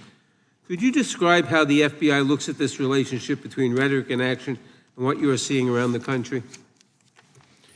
So I appreciate the question, and this is an issue that I've been talking about for some time. In our view, there is a right way and a wrong way under the First Amendment to express your views, no matter how passionate or even angry you are. And violence and threats of violence is not the right way. And we don't care what you're upset about or who you're upset with. When, from the FBI's perspective, when it turns to violence and threats of violence, that's when we have to draw the line. That's when we get engaged. And there is an alarming phenomenon that we've seen over the last several years of that kind of passion and heated rhetoric turning into actual violence and threats of violence. We've seen it against public officials of all sorts. We've seen it against law enforcement. The number of officers shot and killed in the line of duty in this country is, frankly, outrageous and alarming. And I know that because every time an officer is shot and killed anywhere in this country, since the day I started as FBI director, I personally call the chief or the sheriff to express my condolences and to talk to them about the victim's family. And the number of those shootings that are ambush-related, meaning somebody is targeting law enforcement because they're law enforcement, is particularly alarming.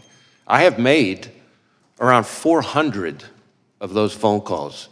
It's almost every 5 days that a law enforcement officer is killed in the line of duty. And that is an example of the kind of ways in which passions and heated rhetoric can bubble over into violence. Thank you. Members of Congress, their families, and their staffs have witnessed an alarming rise in threats against them. I appreciate the work your agency has done to investigate and address these threats, but I'm concerned that we do not seem to be stemming the tide. What is the FBI doing to ensure that members of Congress, their families, and their staffs are safe? So we have a very close relationship with the Capitol Police, and we have members of the Capitol Police, for example, who are on some of our task forces. We share intelligence information about things that we're seeing, trends that we're seeing with Capitol Police and others in law enforcement. Obviously, if we have specific information about an effort to target a member of Congress, then we're getting with Capitol Police in a much more specific way. But those are some of the things that we're doing. Thank you. Now, Director, your office is leading the investigation into the attempted assassination of Donald Trump. Republicans in Congress, including members of this committee, have repeatedly called for defunding the FBI.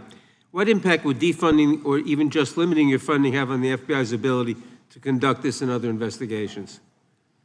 So I understand that there are heated views, opinions about us, just like there are about every institution in today's America, but cutting our funding is incredibly short-sighted, and the people it really hurts are state and local law enforcement and the American people we're all sworn to protect.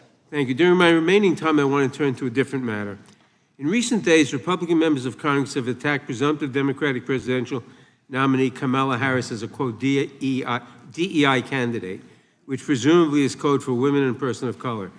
It's not a new theme for them. In May, Chairman Jordan wrote to you claiming that because of DEI initiatives, the FBI is no longer hiring, quote, the best and brightest candidates to fill the position of special agent. With my remaining time, Director Wray, can you please answer the following questions? Is it true that hiring women and people of color means that FBI is no longer hiring the best and the brightest to serve as law enforcement officers? Is there any evidence that women and people of color are less effective in law enforcement roles? And what message does it send to prospective applicants when their leaders demean them and make judgments about them based solely on their race or gender? Witness may respond. So any notion that we have lowered our standards, our hiring standards, is just not accurate. In fact, our standards are as competitive and selective as ever. We have tens of thousands of people applying, and our selection rate is about 3.1%, which is more selective than just about any university in the country. And most of our applicants, I think something like 50% of them are coming from military or law enforcement backgrounds. About 50% of them also have advanced degrees. The average age is around 31, which means they're bringing a wealth of personal and professional experience when they arrive. And to suggest that those people, because of efforts related to diversity or anything like that, are less qualified, frankly, is not at all consistent with what I see, having visited all of our field offices and seen these young people in action. And I think is an insult to those hardworking men and women who've signed up to dedicate their lives for this country. Thank you, Director. I yield back. Gentleman yields back. Director, let me go back to where Mr. Bishop was. Tell me about the drone. You act like you wanted to fill us in on that. Fill us in. So we have recovered a drone that the shooter appears to have used. It's being exploited and analyzed by the FBI lab. The drone was recovered in his vehicle. So at the time of the shooting, the drone was in his vehicle with the controller. In addition, our investigation has uncovered. Do you know what time of day he flew it, and if he flew it on the day of the shot? Yeah. Oh, I'm sorry. Go ahead. Go ahead. So in addition, it appears that around 3:50 p.m., 4 o'clock in that window, on the day of the shooting, that the shooter was flying the drone around the area 2 hours. for about 11 minutes. I want to be clear, but when I say the area, not over the stage and that part of the area itself, but I would say about 200 yards, give or take, away from that. We think, but we do not know, so again, this is one of these things that's qualified because of our ongoing review, that he was live streaming, viewing the footage from that, again, about 11 minutes in around the 3:50, 4 o'clock p.m. range. 2 hours before, he's flying a drone in the vicinity of the route. About 200 yards away, yes. Yards. Okay, that's important information. What about the bombs that we've heard about in the shooter's car? So again, the FBI lab is exploiting those explosive devices. Yep. There were, we've recovered 3 devices, 2 in his vehicle and 1 back in his residence. Are these what you would call, your experts would call sophisticated operations, or this? I don't know. That's what I've been told by people who have some understanding of this area. Yeah, I think it's. We've seen more sophisticated and less. I would say these are relatively, again, keyword relatively crude devices themselves, but they did have the ability to be detonated remotely. And so to that point, in addition to the 2 devices that we recovered out of his vehicle, there were receivers for those 2 explosive devices with the devices. And then on the shooter himself, when he was killed by law enforcement, he had a transmitter with him. Now, I do want to add one important point here, is at the moment, it looks to us, again, ongoing review, and I can't say that too many times. At a moment, it looks like because of the on-off position on the receivers, that if he had tried to detonate those devices from the roof, it would not have worked. Okay. But that doesn't mean the explosives weren't dangerous. And I'm sure we're going to get into all these subjects a little bit later as well. Tell us what you can about the encrypted platforms we've heard about. So one of the things that we're drilling into hard with the shooter in an effort to try to learn more about his state of mind, his motive, his ideology, his context, everything else, is to look at all of his devices, any social media accounts he had, et cetera. And one of the things we've learned in finally getting into his phone, which was also a significant technical challenge from an encryption perspective, but in addition, once we got on the phone, it turned out he was using some encrypted messaging applications. And again, the same question relative to the bombs. Was this pretty sophisticated, or is this is the kind of the norm you see with folks like, similar situation? How would you describe on this subject, I would say this has unfortunately now become very commonplace, and it's a real challenge for not just the FBI, but state and local law enforcement all over the state. Tell me exactly the scope of, does the scope of your investigation include what I call that critical 5 minutes from when the 6:09, when this is based, I think, on information you've given to Congress, 6:09 when the shooter's identified on the roof, and 6:14 when President Trump is ultimately escorted off, and all that happens, the shots that take place in between there. Do you have access to the communications that were going on at the time in that critical 5 minutes?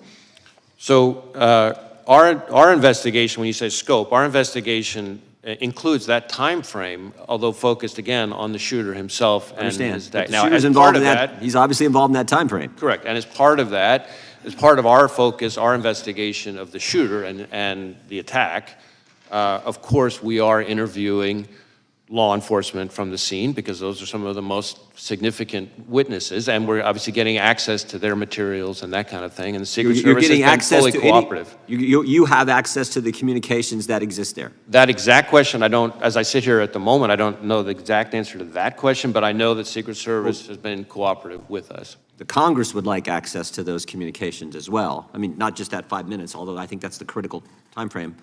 There's lots of communications we'd love to have access as well. I see my time is up, and they have called votes on the floor. I think there are about 6 minutes left in votes, so the committee will stand in recess until approximately 10 minutes after votes conclude on the House floor. All right, so I don't know how long this recess is going to be. It's kind of a strange situation where, here, let me actually get this where it says in recess on the screen. They have like votes today in the House, so the members have to go vote. So I don't know how long it's going to take for them to come back. But we'll talk for a little while. So what you just heard is that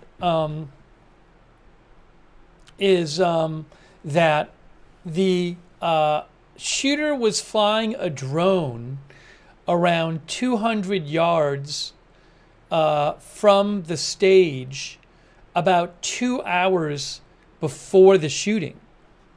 Did you guys hear that? About 2 hours before the shooting, the shooter was flying a drone around 200 yards from the stage. So that was interesting to hear. Yeah, my guess, it wasn't exactly clear to me. My guess is that he was probably scoping out the area where the building was that he was shooting from, but I don't know that for sure. That would be my assumption, is that's what he was scoping out. But yeah, did he say for about 11 minutes? I think he said. One of our viewers, Bad Cat Gaming, said for about 10 minutes. I think he said for about 11 minutes. But I mean, that in itself is pretty wild too. Like, you'd think that a drone that close, like within firing range of a rifle, flying around the stage 2 hours before the rally, would be like a big thing. Oh, I don't think we knew that. No. One of the viewers said we knew this info. Oh, I haven't heard this. I've heard that the shooter may have been flying a drone. I don't think we'd heard when that drone was being flown. I don't think we've heard that the shooter was flying it 2 hours before the shooting. I may be wrong. I hadn't heard that. I hadn't heard that it was for 2 hours before the shooting. And 200, but maybe that has been said. I hadn't heard it.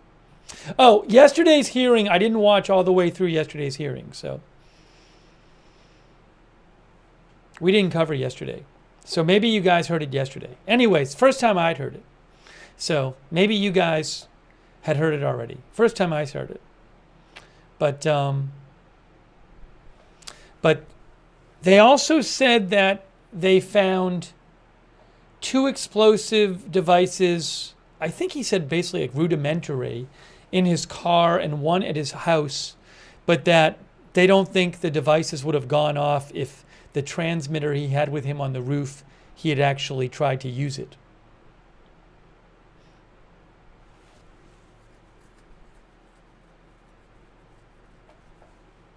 Anyways, the thing is, the hearing is just getting started.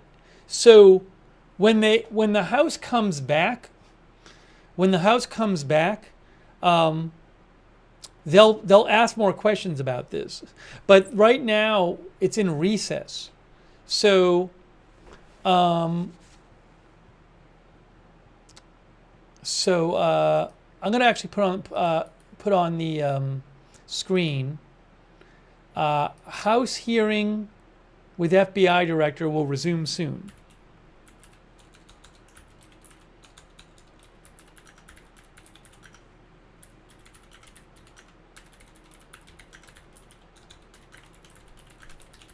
Because the House members are voting right now. They have a vote for something or other. Art Bell says, I'm actually impressed with how transparent the FBI is being. I was wrong. Yeah, look, the FBI director said, like, you know, he wanted to provide what information he could. So this has certainly already been much more informative than the former Secret Service director's testimony was a couple days ago. I can just replay that part. Do you want me to replay the part that we just heard? I can replay it if you want to hear it. I'll just put it up on the screen like in a corner or something like that. Let's hear that part about the drone again. Oops, hold on. Here's what I got to do. Give me a second here. Give me 1 second. All right, we'll leave that there. And then what I'm going to do here is put this here. And then what I need to do, is put this here. Give me 1 moment. 1 moment.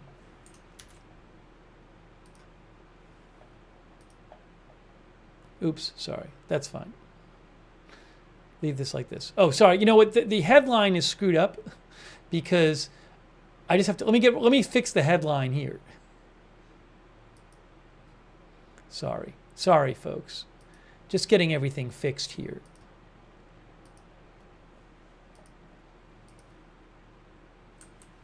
And now what I'll do is I'm going to replay for you guys when he talked about the drone, if I can find it here.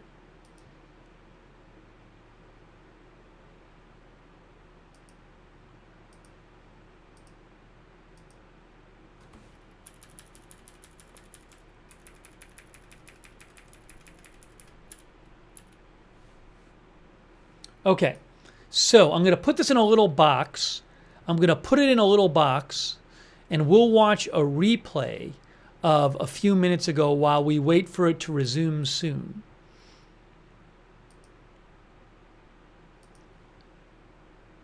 Let's do that. Let's do that. All right, so I'm going to make it smaller. I'm going to make it smaller. So we're going to watch a replay. While we wait for it to resume, we will watch a replay.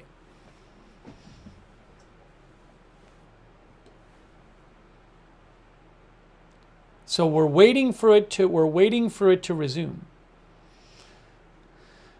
A quick thanks, by the way, to Crime Trial Addict and Aaron Hunt and Def and Grace Lefcourt for your support of the channel, and all of our moderators. Really appreciate all of our moderators being here. Thank you.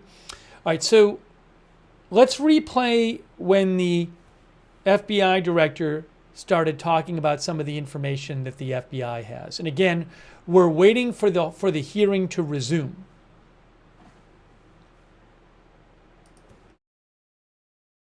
Director, let me go back to where Mr. Bishop was. Tell me about the drone. You act like you wanted to fill us in on that. Fill us in. So we have recovered a drone that the shooter appears to have used. It's being exploited and analyzed by the FBI lab.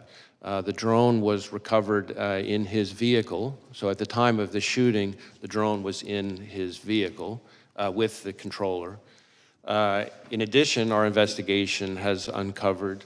Do you know what time of day he flew it, and if he flew it on the day of the shot? Yeah. Oh, I'm sorry. Go ahead. Go ahead. So in addition, it appears that around 3:50 p.m., 4 o'clock in that window on the day of the shooting, that the shooter was flying the drone around the area 2 hours. For about 11 minutes. I want to be clear, but when I say the area, not over the stage and that part of the area itself, but I would say about 200 yards, give or take, away from that. We think, but we do not know, so again, this is one of these things that's qualified because of our ongoing review, that he was live streaming, viewing the footage from that, again, about 11 minutes in around the 3:50, 4 o'clock p.m. range. 2 hours before, he's flying a drone in the vicinity of the route. About 200 yards away, yes. Yards. Okay, that's important information. What about the bombs that we've heard about in the shooter's car? So again, the FBI lab is exploiting those explosive devices. Yep. There were, we've recovered 3 devices, 2 in his vehicle and 1 back in his residence. Are these what you would call, your experts would call sophisticated operations, or this? I don't know. That's what I've been told by people who have some understanding of this area. Yeah, I think it's.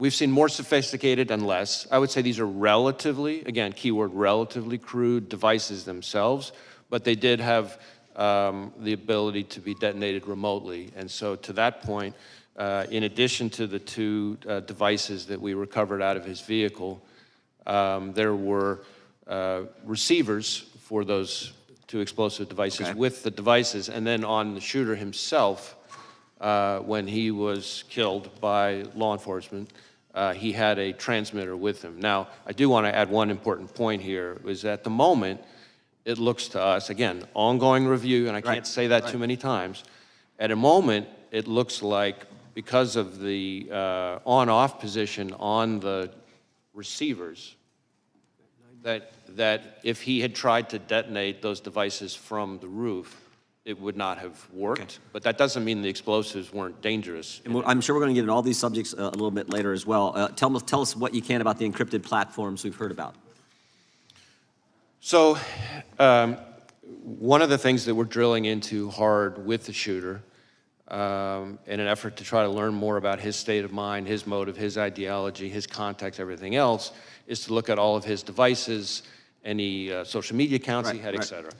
And one of the things we've learned in finally getting into his phone, which was also a significant technical challenge from an encryption perspective, but in addition, once we got on the phone, it turned out he was using some encrypted messaging applications. And again, the same question relative to the bombs. Was this pretty sophisticated, or is this is the kind of the norm you see with folks like, similar situation? How would you describe on this subject, I would say this has unfortunately now become very commonplace, and it's a real challenge for not just the FBI, but state and local law enforcement all over the state. Tell me exactly the scope of, does the scope of your investigation include what I call that critical 5 minutes from when the 6:09, when this is based, I think, on information you've given to Congress, 6:09 when the shooter's identified on the roof, and 6:14 when President Trump is ultimately escorted off, and all that happens, the shots that take place in between there.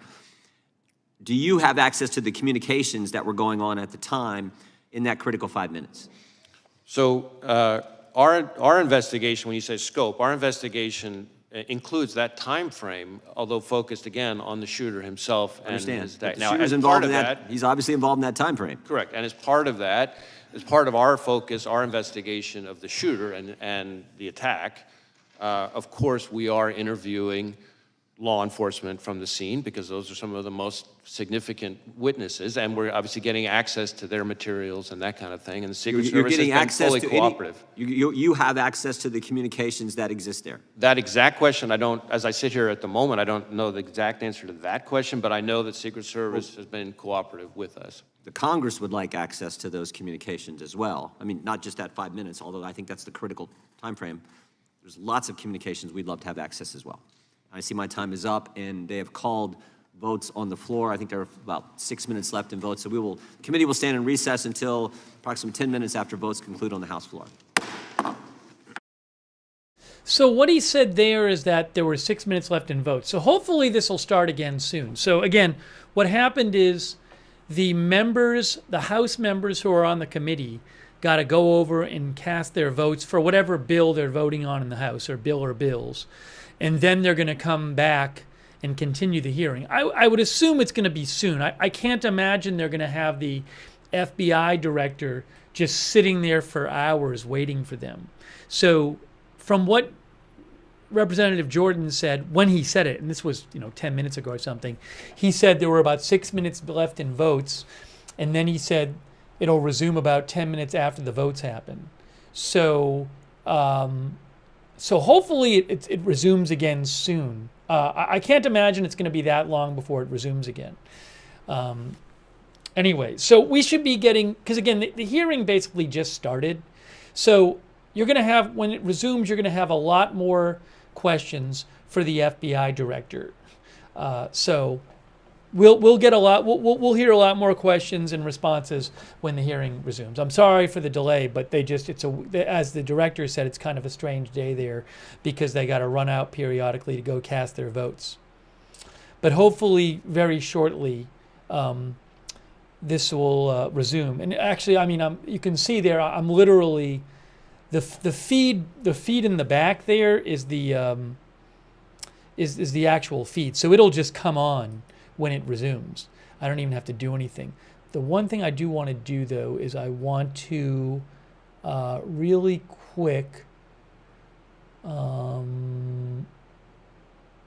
me just throw something on, just do something for myself here that'll make my life easier. Hang on a second here. What do I want here? There we go.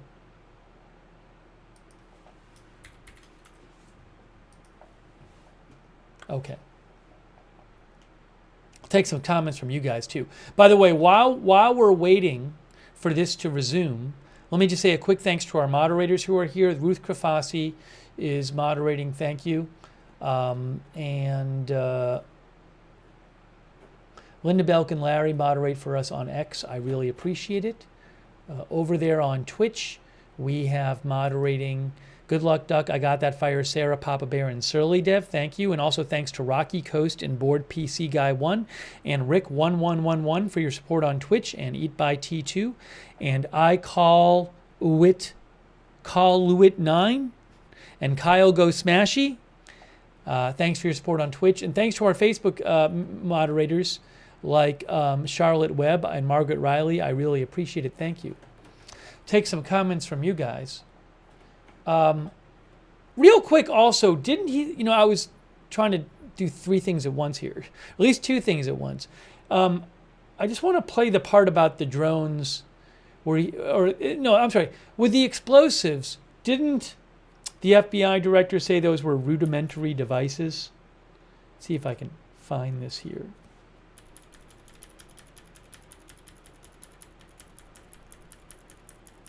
But he did say that there were drones flying around. The guy flew a drone around 200 yards from the stage for around 11 minutes, about 2 hours before the shooting. Which is, in about 2 hours for the shooting, like the rally goers are pretty much, a lot of them are there already. Like the event is underway. He said they were crude. I'm trying to remember the exact words he said. I might play it again in a second. Replay that one part so you can hear it again. Our viewers, crude was his word, says Anya in Asia. Roger Shoemaker says a timeline is forming. So we are waiting for it to restart. We're waiting for the hearing to restart. But just so people are clear, when the FBI director just said that the shooter was flying a drone about 200 yards from the stage, roughly 2 hours before the shooting, so like that around 4 p.m., I think the door is probably open for the event at 1 or 2. That place, if it's not full, is almost full at 4 p.m. They might have even had someone speaking there at 4 p.m.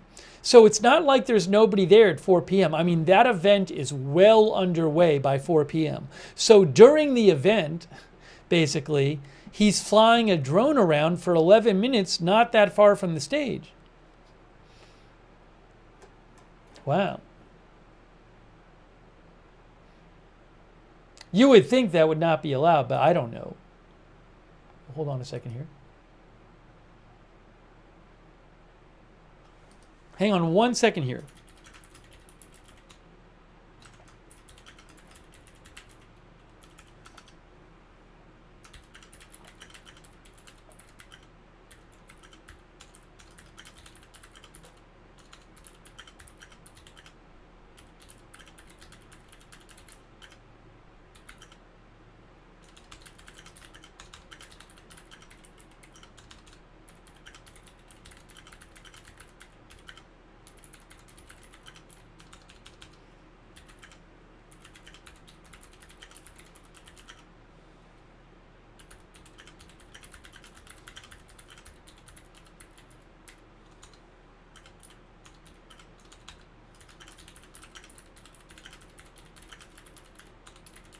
Hang on 1 second, guys.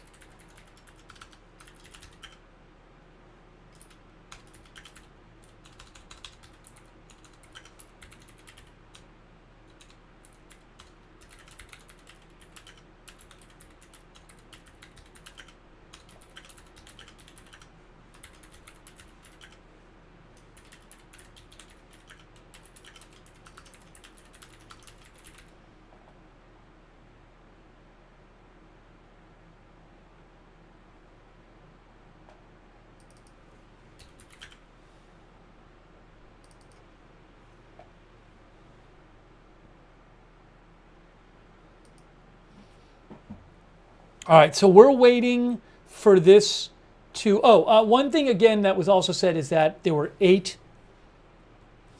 Did he say 8 shots fired or 8 cartridges? 8 cartridges, which I think was said yesterday as well. But 8 cartridges were recovered from the shooting area. What I might do one more time, just in case you haven't seen it, just to do it, let's just listen again. Let's just listen while we wait for this testimony to resume, which should be any moment now.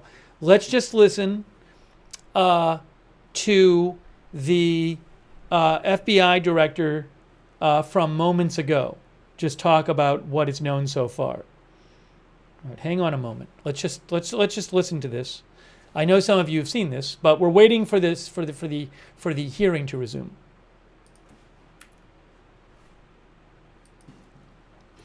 So we have recovered a drone that the shooter appears to have used. It's being exploited and analyzed by the FBI lab.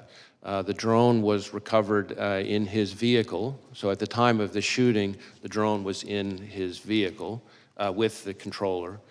In addition, our investigation has uncovered... Do you know what time of day he flew it, and if he flew it on the day of the shot? Yeah. Oh, I'm sorry. Go ahead. So in addition, it appears that around 3:50 p.m., 4 o'clock in that window, on the day of the shooting, that the shooter was flying the drone around the area 2 for hours. about 11 minutes. I want to be clear, but when I say the area, not over the stage and that part of the area itself, but I would say about 200 yards, give or take, away from that. We think, but we do not know, so again, this is one of these things that's qualified because of our ongoing review, that he was live streaming, viewing the footage from that, again, about 11 minutes in around the 3:50, 4 o'clock. By the way, I think it's some people might have gotten a little confused.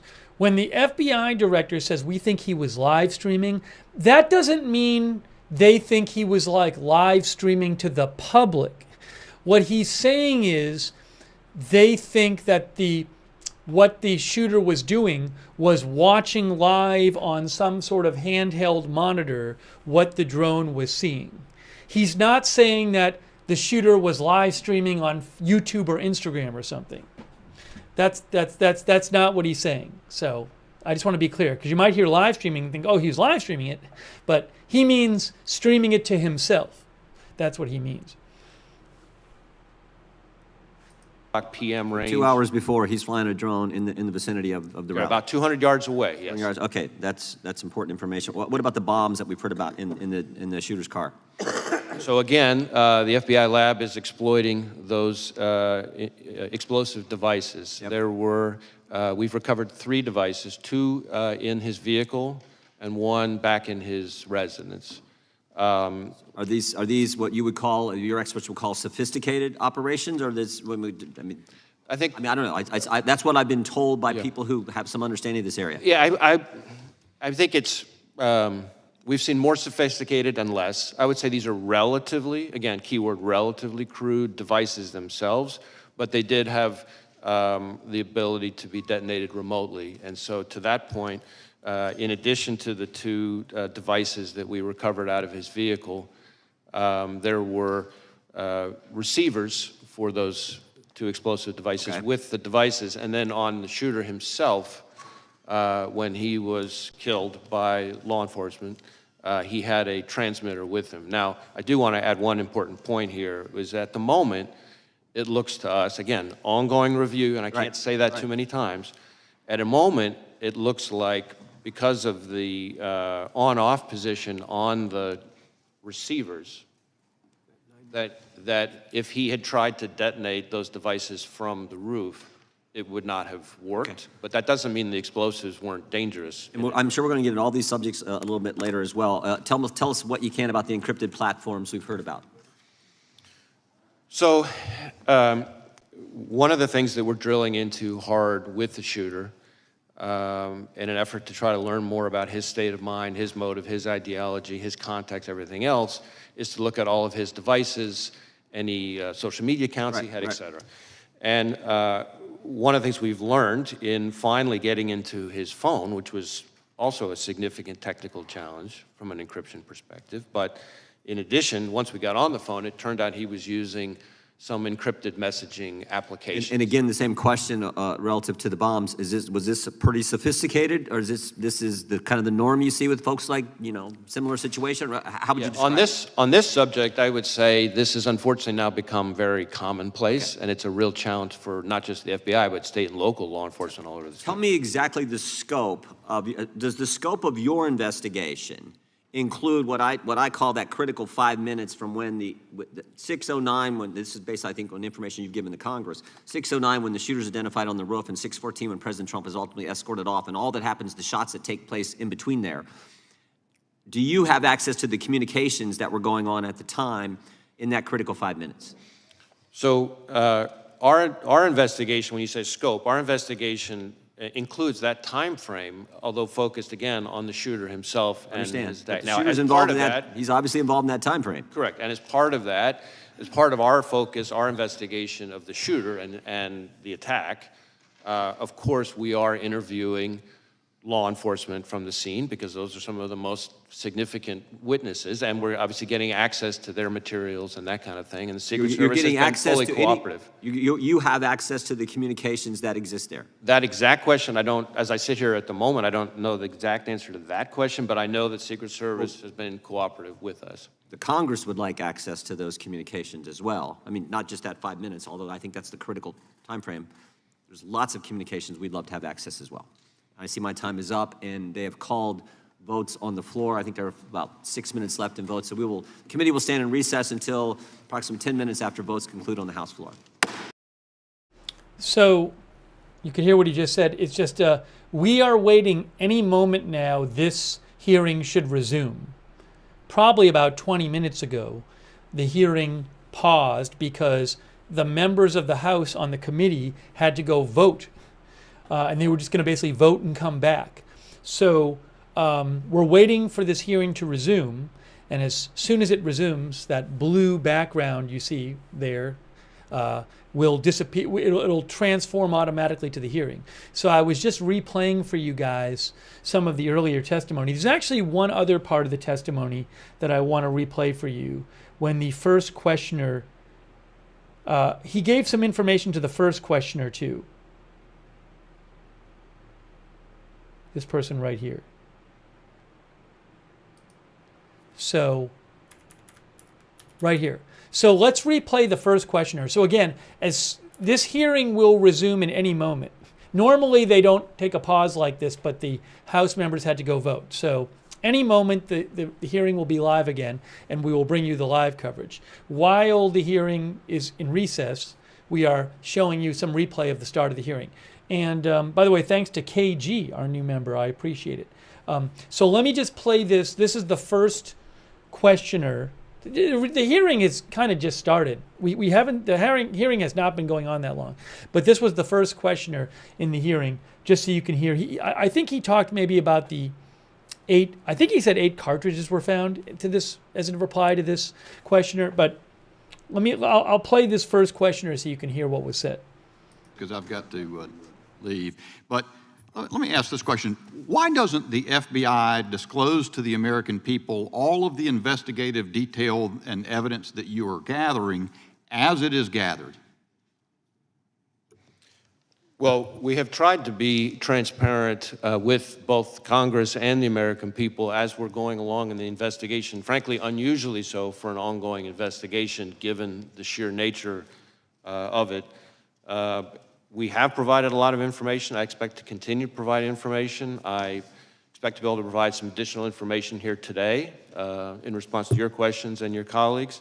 But part of the issue is that, as like in any investigation, as we proceed, facts evolve. Our understanding of what somebody said turns out to have more context that we didn't have before. We have additional leads out there. So part of our goal is not just to respect the ongoing investigation process, but also to make sure that we don't prematurely provide information that then 2 days later turns out to be different than what we told people, because that's very much, kind of a natural part of any investigation. So, did Crooks fire 8 shots? We have recovered 8 cartridges on the roof. Why was Crooks allowed to get off 8 shots? Well, that, I think, is something we're still digging into. Again, maybe this is a good place for me to make clear the different investigations that are going on. So, because certainly I understand and given that I've only got 3 minutes left, okay, and I know other members, I'm really interested because I appreciate your invitation. You said you're prepared to disclose things as questions are asked. So I don't want to waste time, I just want to get to the questions that might, and as many members as can, ask questions that you'll answer. I actually think I'd be glad for you to go on soliloquy, frankly, and tell us what you know. I think the American people want to know. Why was President Trump not kept off the stage? We don't know the answer to that, but I want to be clear, and this is important because I think it goes to questions that I can and cannot answer. Our investigation, the FBI's mandate, is focused on the shooter and all things related to his attack. Now, obviously, I understand very much the intense interest and focus on the Secret Service's performance, actions, decision-making, et cetera. There are 2 separate after-action reviews, the DHS Inspector General and the outside independent panel that's been convened that are focused on that. Now, our investigation will obviously overlap with that. Here's the problem. We're out 13 days, and you say we've been disclosing. We had the director, or the colonel from the Pennsylvania State Police in front of Homeland yesterday. He was quite candid. He disclosed to us that Butler Emergency Services Unit personnel were posted into the windows on the 2nd floor of the AGR building, that they left there to go pursue the person that they spotted, Crooks, that they texted a photo of Crooks to the PSP representative in the command center. That information was relayed to the United States Secret Service. They asked that it be texted to someone else. That was many minutes before President Trump took the stand. What we don't know is why were they not keeping him off the stand? And to the extent, I know we always hear when there's a criminal investigation, you got to wait for that to develop. But Do you have any reason to, do you have any other target of your criminal investigation other than Crooks, who's dead?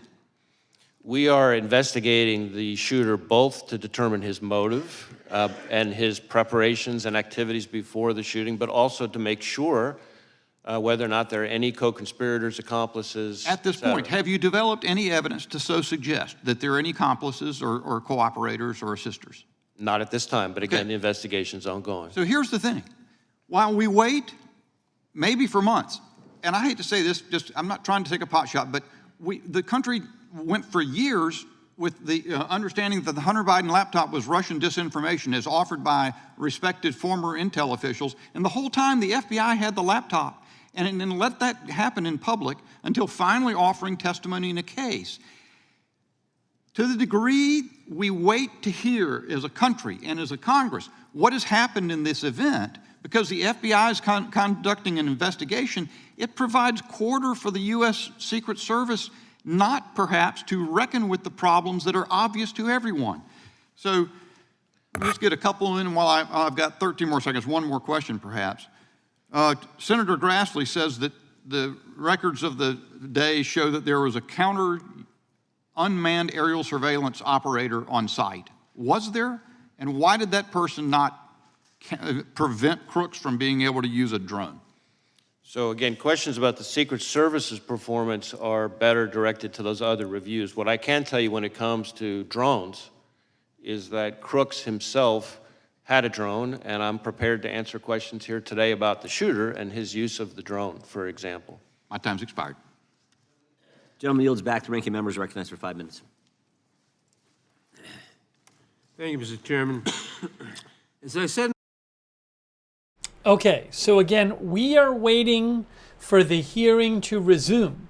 The hearing is in recess because the House members of the committee went to vote.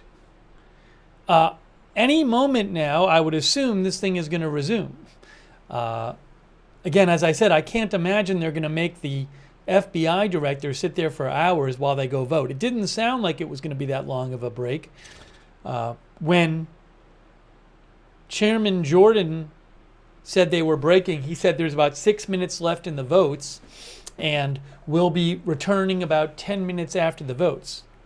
And that was probably, what, 20, 25 minutes ago? And you're literally looking at the feed from the committee. So as soon as it resumes, it'll just pop up on the screen. So we're just waiting for that. Sorry for the delay. I don't have any control over that, and normally that wouldn't be the case. It's just they're voting. So Jesse's girl says lunch break. I mean, I'm guessing they won't take a lunch break at 11:30 if they just started the hearing at 10. But I don't know. They didn't take a lunch break 2 days ago. The hearing with the Secret Service director went about 4 hours. There was no break in that entire hearing. So hopefully they can get back soon. I don't know what they're voting on. They might be voting on a bunch of things. Just, could just be regular House business or whatever. I have no idea. One of our viewers, the editor guy, says he's doing way better than the Secret Service. Yeah, he has been way more forthcoming with information. And you did hear him say, one point he was like, look, stuff could change. We're still doing an investigation, but here's what we know so far. And that was something I remember when the Secret Service director was speaking and she wouldn't answer things, and she kept saying, I want to wait till, the FBI investigation is completed, and I don't want to give you false information. I remember that day of the Secret Service, the former Secret Service director hearing, because she has resigned. I remember hearing former FBI Director McCabe on TV said, well, she could have just gone up there and said, well, here's what I know so far. It could change depending on the investigation, but here's what we know so far. That's basically what Christopher Wray did today. He said, he was emphasizing that things could change because they're still doing the investigation, but here's what we know so far, which she could have done, but she didn't do that. Madman Productions says he has been better than Cheadle for sure. So once they resume, we'll hear what else he has to say. There's a lot of people are going to be asking him questions. I'm guessing he has more to say. But we're just waiting for this to return. So again, and by the way, there's going to be an issue. There's going to be an issue with timing because Netanyahu speaks at 2 p.m. And I did want to cover that. So I'm hoping we can at least get most of the hearing in before I got to cover Netanyahu, because Netanyahu addresses Congress at 2 p.m. and I did want to cover that. But I did not think this was going to necessarily run into it. But now with this sizable delay, it's going to be tricky. So I'll have to kind of see how that all works. Yeah, but I can't be doing 2 streams at once. It doesn't, technically speaking, I can't be doing 2 streams from my studio at once. So I can't have this one going and then do the other one. I don't have multiple studios from which I can run 2 streams. So if I'm going to cover Netanyahu, I can't be covering this. If I had 2 studios, I could do it, but it's not, I don't have 2 studios to do it. No, I can't do one on AFTV2. We're gonna do one at a time. Anyways, but that's not for a couple hours. So hopefully this just starts soon and we can get a couple hours in. But, I don't, it seemed to me that they were getting ready, that this would not be a long break. How long have they been delayed for? What time was it when they went to recess? Let's see. What time was it when they went to recess? Hold on. What time? I'm looking. I'm looking right now. They went into recess. Man, it's already over a half hour ago. They've been in recess. It's a long time, long recess. They've been in the recess almost 40 minutes. Almost 40 minutes they've been in recess. Thank you, Fiery Patriot, for your support. It says just make a second studio. Did I hear some sound? Am I hearing noise? Did I just hear something? I thought I heard something. I think they're coming back. I'm hearing sounds. I'm hearing sounds. I think we're about to resume. I think they're about to resume the hearing. Guys, I'm hearing noise. Hey, look. Committee will come to order. The chair recognizes the gentlelady from California for 5 minutes. Thank you, Mr. Chairman, and thank you, Director Wray, for being here with us today. Before I ask anything, let me just echo the comments made by others, and especially the ranking member, decrying the state of political violence in this country. It's completely unacceptable. We have a democratic system that allows for us to disagree, but not to take those disagreements to violence. That's what we have elections for. And I want to also thank you and all of the FBI for the work that you do, and frankly, the abuse, unwarranted abuse and criticism that have been directed to you by conspiracy theorists and others. It doesn't make your hard job any easier, and I want you to know that many of us notice that and appreciate the work that you and your team are doing. Let me just ask a couple of quick questions. First, many of us are interested in the motives of the shooter here. When it's an assault on a political figure, you immediately assume there's a political motive, and that may be the case here. We don't know yet. But I was interested in what you're seeing on his phone. The press has reported that he had pictures not only of Mr. Trump, but of Mr. Biden and various other members, political figures. Can you discern, was there an element of mainly Republicans, maybe Democrats? Was it all over the board? Can you enlighten us about that? Well, this is a place where it's particularly important for me to reiterate the caveat that I've included before, because in this instance in particular, we have a lot of legal process out for additional accounts and things like that that the shooter is associated with. So we're hoping to learn more, and we're still exploiting a number of the digital devices. Right. I think it's fair to say that we do not yet have a clear picture of his motive, and I think it's important for me to explain, because I understand, of course, why everybody wants to know the answers to those questions. often in an investigation, from interviewing people that the subject was in close contact with, looking at the individual's social media accounts, messages, often things, physical evidence in the person's residence. You might see a manifesto, things like that. We're not seeing that yet, but we are digging in hard because this is one of the central questions for us. What I can say is that the shooter appears to have done a lot of searches of public figures in general, but so far we're seeing kind of news articles and things like that, and so the images that have been reported about, really what we're talking about there are when you do a news search of an article, the image appears in the cache, as opposed to like a search for that specific individual. But again, I really want to be clear that that's a place that we're doing a lot of work right now, and so more to come on that. Well, I thank you for that clarification. We're interested also in the role of access to weapons when it comes to this terrible crime. The shooter used a semi-automatic rifle, really a weapon of war, that sadly has also been used in mass shootings around the country, including in my own district. It seems to me that the assault weapons ban that was once in place has to be a part of the national answer to curbing the epidemic of gun violence in America. I wonder if you could, with your help, Director Wray, understand a few aspects of the investigation. It's my understanding that the Bureau of Alcohol, Tobacco, Firearms, and Explosives, ATF, was quickly able to trace the gun's purchaser, using records from an out-of-business gun store, records that the government is required to correct. Some of my colleagues on the other side of the aisle have suggested that collection should stop. There have been efforts to digitize it, which have been resisted. Can you tell us about how the origin of this gun purchase was discovered and the technology used?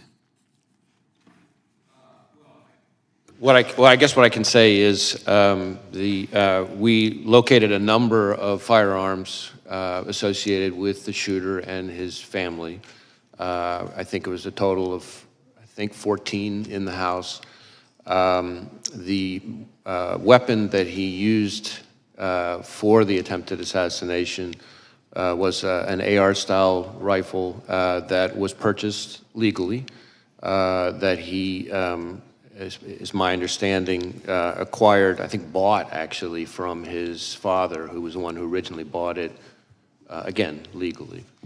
Thank you, Mr. Chairman. My time has expired, so I yield back. Gentlelady yields back. Gentleman from California is recognized. Thank you. Director, I'll try to ask questions that are answerable too. I think that's been done pretty well on both sides. You do the advanced threat assessment and deliver that information as to the general threat and then specifics as to protected people to the Secret Service. Is that correct? Well, sort of. The Secret Service does a threat assessment, but they're doing that based on intelligence that they receive from a number of sources, including, of course, the FBI. So we share, whenever we have threat information related to a particular individual or protectee, then we share it with the Secret Service at a number of levels. So you're a participant, but ultimately the responsibility for threat assessment as to these individuals belongs to the Secret Service? Well, again, the threat assessment for the individual belongs to the Secret Service, but we are an important part of that because we share threat information, if we have any. They get threat information from a variety of sources. So, and you get them from that same variety of sources. They've got no sources that are excluded from the FBI, do they? Well, I don't know. I'm not aware of any that are excluded from the FBI, but they may receive information that comes directly to them that didn't come to us. Sure. Okay. Director, do you believe that former President Trump was a high-risk threat under your assessment?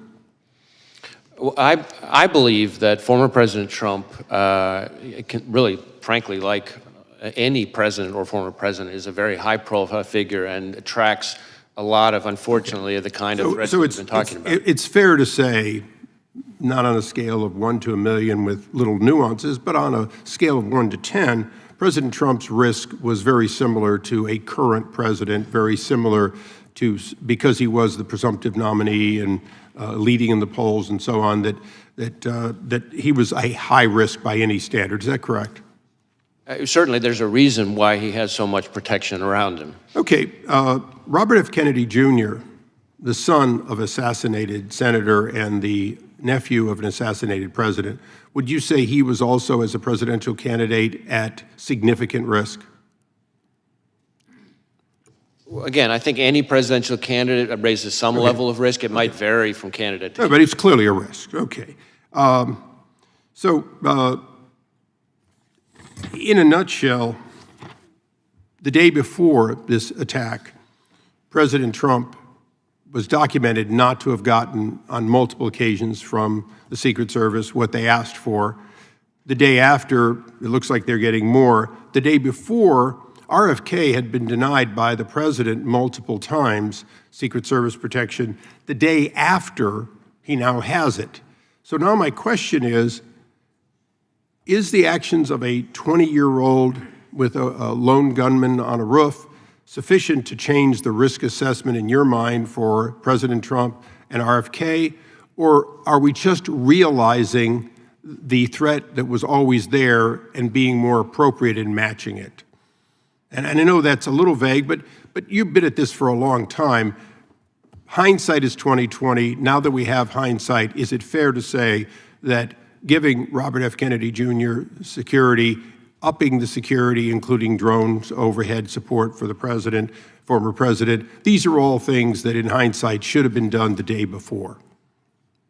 Well, let me try to answer your question this way. Of course, as I said, the assessments of the level of security to be provided to individual protectees. No, I understand it's a Secret Service decision. But what I would say to you is that, and I've been saying for quite some time, including in front of committees of this Congress, that we are in an elevated threat environment, and we have been for some time.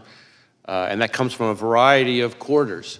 It is, quite frankly, a dangerous time to be a prominent public official. And in regards to that, the other side has spent a lot of time talking about what people on the right have said. But there was an attempted assassination on a Supreme Court justice. We have had the highest-ranking senator on the other side of this body saying that there were actions, that they were accountable. We have had multiple members of Congress in both the House and the Senate berating the character of members of the Supreme Court as a result of their decisions made, both sometimes 6-3, sometimes unanimous, whatever.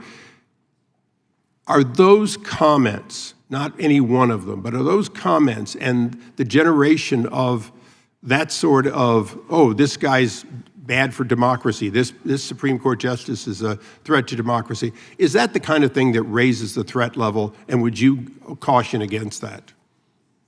Well, I do believe that we've seen an increase in threats of violence, which again, that's the FBI's lane, not rhetoric, no matter how despicable or heated it is, but violence and threats of violence. We have seen an uptick in threats towards judges, among other prominent public officials, including, as you say, a case that we helped investigate involving a threat to a sitting Supreme Court justice.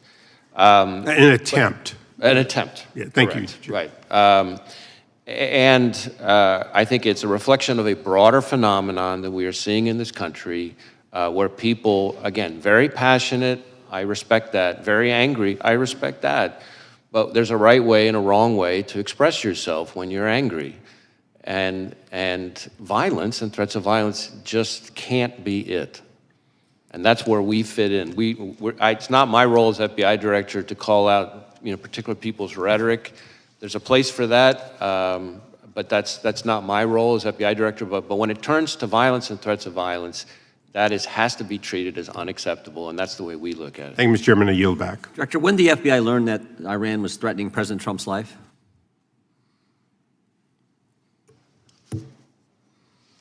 So I want to be a little bit careful here, not to talk about specific classified information, but we have been for quite some time, and I'll stick with what's in the open record. We, for some time, and I in particular for some time, have been calling out the efforts by the Iranian government to attempt to retaliate for the killing of Soleimani by going after current or former prominent U.S. officials, and we've even had an indictment against it. And I think that we need to recognize the brazenness of the Iranian regime, including right here in the United States.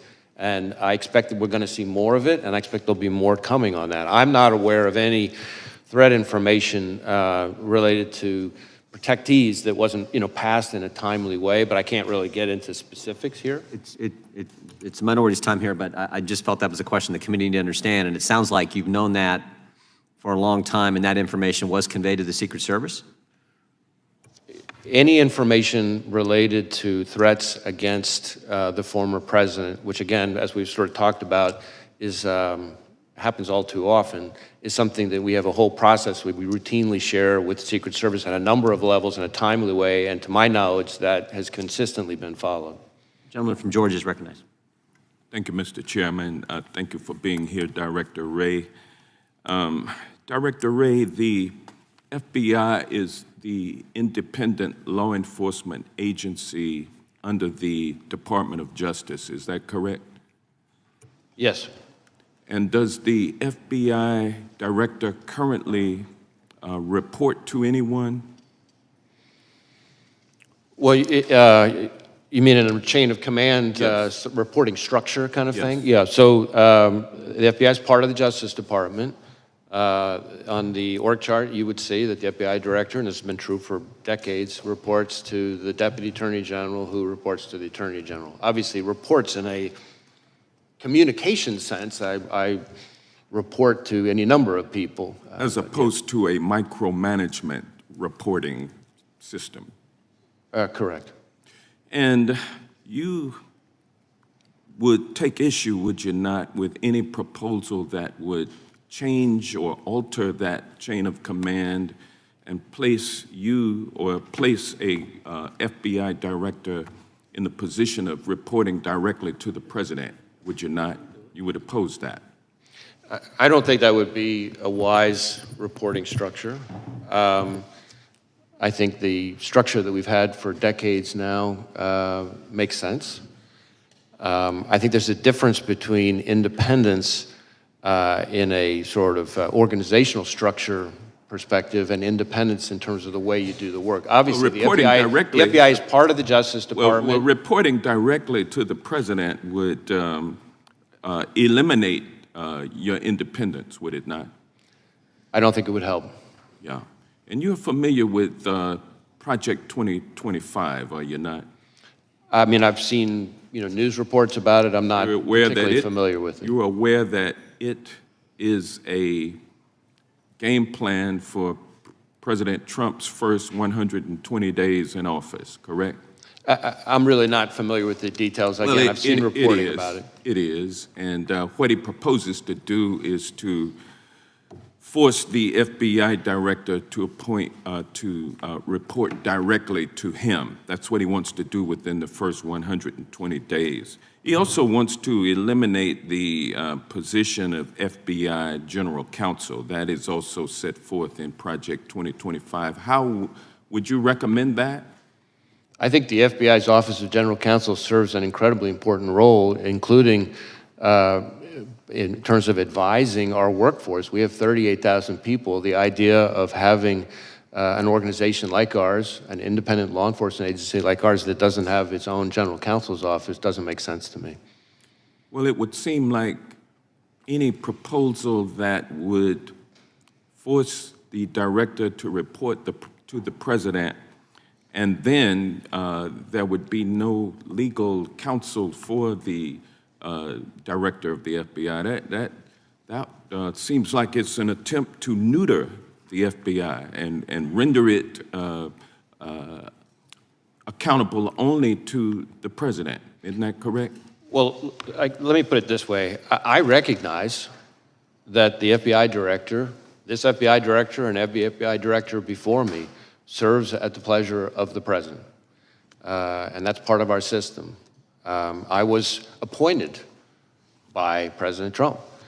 I respect that. I think that's a part of our structure. But independence in terms of how we do our work is what matters to me. And we need to be able to do our work in a way that is free from political interference. Well, you wouldn't be able to do that by reporting everything you do to the president and getting his authority and approval before you take action, correct? I don't think that would be a wise approach. And then there's even a proposal to replace many of those 38,000 dedicated civil servants who work for the FBI, replace them with a MAGA group that has pledged its allegiance to Donald Trump. What danger would that bring to the FBI if that were to happen? Well, again, I haven't read or reviewed this thing that you're assuming referring what to. I say is true. But What the FBI is impact would made that up of have? the FBI is made up of 38,000 dedicated career law enforcement professionals. It has no political appointees of any kind, unless you count me as a You don't nominee want of the that to former change president. either, do I you? don't think that should change. I You don't think want that is a bunch that is of MAGA part of how we do loyalists our work. being, Right. being the employees of the FBI. We're coming up on It 116 would- years of the FBI, and that's the way it has been for 116 It would years. be for a reason. crazy to take 38,000 MAGA loyalists and put them at the FBI. That's frightening. That's what Project 2025 proposes, and I'm glad to know that you are not with that program, and with that I yield back. Gentleman yields back. Gentleman from Florida is recognized. Was the shooter on the FBI's radar in any way prior to the assassination attempt?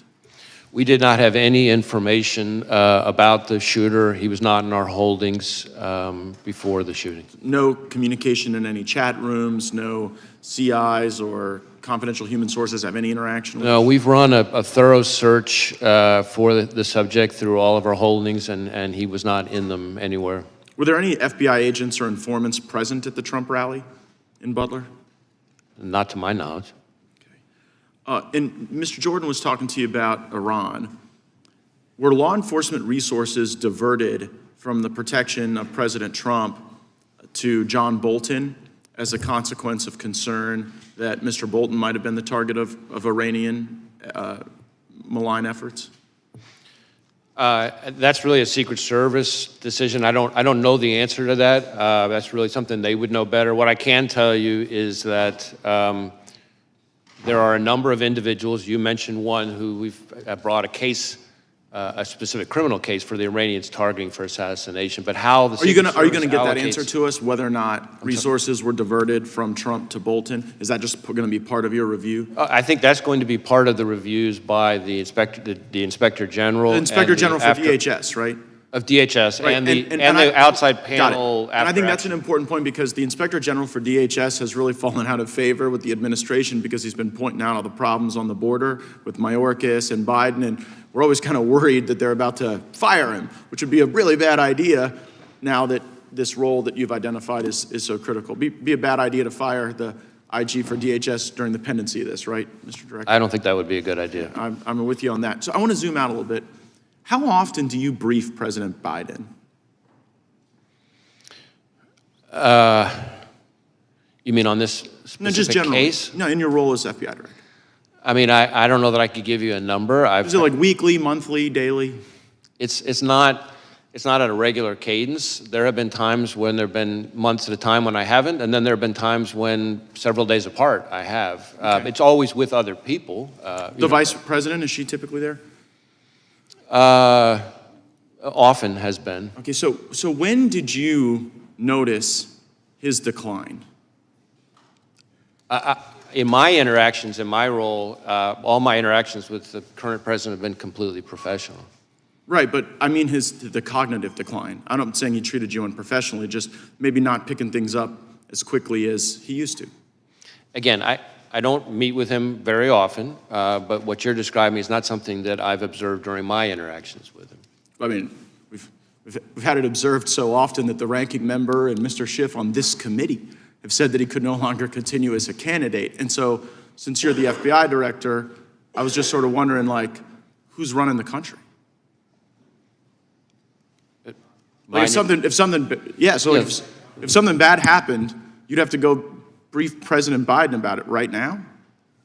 God forbid? And on any number of occasions, I have briefed the president, and as I said, those briefings have all been uneventful and unremarkable. Oh, I can imagine them being uneventful. But in the work where the vice president's also present, like you say, there's like more than half the time there's these briefings, she's there too? I don't know if I'd said more than half the time. Certainly, there have been times where she's been present. There have been other times where she hasn't. I take you at your word when you say this is the most complicated threat environment you've ever observed over a long career in law enforcement. And I'm just kind of wondering, with this assassination attempt, with the invasion at our border, with all the Hamas that have been let in that you've talked about and briefed about, like, is Biden up to it? And if he's not up to it, and you're a guy who's been regularly briefing him, like, who's been in on this conspiracy to hide the real Joe Biden from all of us for years? It never occurred to you that this guy wasn't up to it in all these briefings you did? As I said, my briefings with the president have all been completely fine. Were they between 10 a.m. and 4 p.m.? He's asked questions. There hasn't been anything of note in the area that you're talking about. Yeah, did you ever have to brief him before 10 a.m. or after 4 p.m.? We hear those are as good hours. I certainly, times that I have briefed have included outside those hours. Right, okay. I think the American people want to know how we got to this point with someone who's so diminished his own party has basically put him out to pasture. And since you had close proximity and the vice president had close proximity, I'm just kind of wondering if you were being straight with all of us about how things were going with him. I guess we'll have to figure that out. You can count on me to be straight with you, sir. We'll see. Gentleman yields back. Gentleman from Tennessee is recognized. Thank you. Firstly, I'd like to recognize, unfortunately, the fact that our colleague and my colleagues side by side made for many, many years in this committee, Sheila Jackson Lee, is no longer with us. She was a great member and a force for America, and her loss is felt and it's great. Secondly, I'd like to say to the FBI director that there were some remarks made when you were introduced, peremptory remarks saying that people don't have great faith in the FBI and et cetera, et cetera, et cetera. I have great faith in the FBI, and I think most of us on this side of the aisle do. And we appreciate your work and appreciate your being here. Some on the other side of the aisle have cast aspersions upon the FBI and upon law enforcement. And if they don't want to support law enforcement, that's their business. But I support law enforcement, and the FBI is the top rank of law enforcement in our country. So I thank you and all of your people that work with you. Secondly, there's been some questions about the FBI maybe being weaponized. Did President Biden ever ask you to get involved in the case in Orlando, Florida, where Kevin McCarthy says that Mr. Gates is investigated for some sexual involvement with a 17-year-old girl? Did the president or anybody in the Democratic Party, as Mr. McCarthy has suggested, weaponized you and tried to get you involved in that case? No, sir. Good, thank you. Just wanted to make sure of that. Butler, Pennsylvania, I read something about a ladder. He used a ladder to get up on that roof, and that the ladder was found somewhere a distance away. Is that true? So we do know that he purchased a ladder. I think, if I recall correctly, it was about a 5-foot tall type of ladder. But importantly, we did not find the ladder at the scene. So it's not clear that he used the ladder to get on top of the roof. So you don't think we're the ladder... still digging into all that, things related to the ladder and his access to the roof. But he did buy a ladder, but the ladder was not found at the scene. Ladder didn't have any feet on it. It didn't walk off. Oh, right. Thank you, sir. There have been a lot of threats against public officials. We've seen Mr. Scalise terribly shot, and we saw Gabby Gifford shot, and other Congress people, and many of us have had death threats. And the FBI has, I think, been made aware of those to help protect us, and I appreciate that greatly. But we've also had election officials and poll workers threatened. What is the FBI doing in consultation with other law enforcement to ensure every eligible voter can safely and confidently cast a ballot this year? So when it comes to threats to election workers in particular, we participate in the election threats task force that DOJ set up. We also, and there have been quite a number already of arrests and convictions under that task force. We have got a number of investigations underway that involve all kinds of threats to election workers, ranging from online threats to, there was even some mailings that included fentanyl. So there's been a number of types of threats to election workers, and these are, after all, people who are putting in their own time for the good of the country to try to help us have a functioning democracy. And so the idea that they would be targeted with violence is just outrageous. We are sharing information with election officials about things to be on the lookout for. We have election crime coordinators in all 50 And you'll be prepared for Election Day with additional, FBI will be looking out for. Yes. Election. Thank you, thank you. Jeffrey Epstein, been in the news a lot lately about involvement with certain people high in politics involved. Did the FBI conduct the raid on his townhouse in New York when he was incarcerated in New York? There was a raid on his East Side townhouse. Well, I don't know about a raid. I know we executed a number of searches in the course of our fairly extensive investigation related to Mr. Epstein. Can you tell me if, during that search, if you came across and have within the possession of the FBI tapes of him with other individuals that he might have taken in, people in compromising positions? Yeah, I don't know that there's anything I can share related to that. I can see if there's information we could provide and maybe get back to you on it. If there were tapes of people in prominent positions, friends of his he posed for pictures with, possibly in compromising positions, it would be, the public, I think, has a right to see those. Well, I mean, how we handle evidence recovered in a criminal investigation has all kinds of rules that apply to it. I recognize the intense public interest in the subject, but we'd have to follow our rules. But I'm happy, like I said, I'm happy to follow up with my team on it. Thank you, sir, and I appreciate your service, and thank you for being here today. The gentleman yield the last 5. The chair now recognizes the gentleman from Arizona. Thank you, Mr. Chairman, and thank you, Director Wray, for being here. How many shots did the shooter fire? Well, we know that he fired at least 8 because we recovered 8 cartridges on the roof. Okay, and are all the cartridges and the unspent bullets, have they been, you know how many there are? You've accounted for all of those? We, so I assume, yeah. We believe we have. Again, there was lots of work still ongoing, but yes, we believe we have accounted. And did the recovered shells, the cartridges, match the shooter's rifle? My recollection is yes. Okay. And you conducted analysis that confirms that? Well, we work with ATF, but yes, so some of the work has been divided up. But. And how many shells casings were recovered from the location of the counter snipers? I'm sorry, I couldn't hear the last part. From the counter snipers location? That I don't have the answer, at least here at my fingertips. Okay. Did the blood and tissue pattern of the shooter, did it match the stories or the witness testimony that you've heard so far? Can you, well, I'm not sure I'm following the question. Well, I assume you've interviewed the counter snipers, or you have that evidence, and other witnesses describing the kill of the shooter.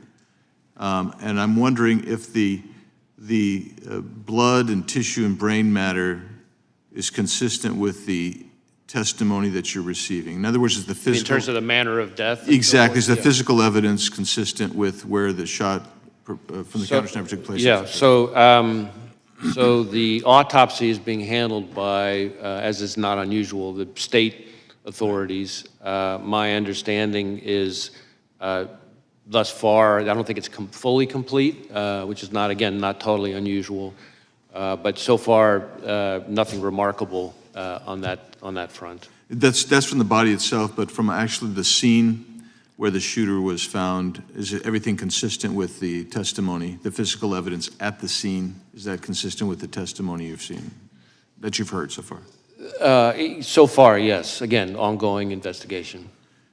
Were you able to determine whether the shooter took the gun up with him when he climbed up to the top of the roof, or was it already placed there somewhere?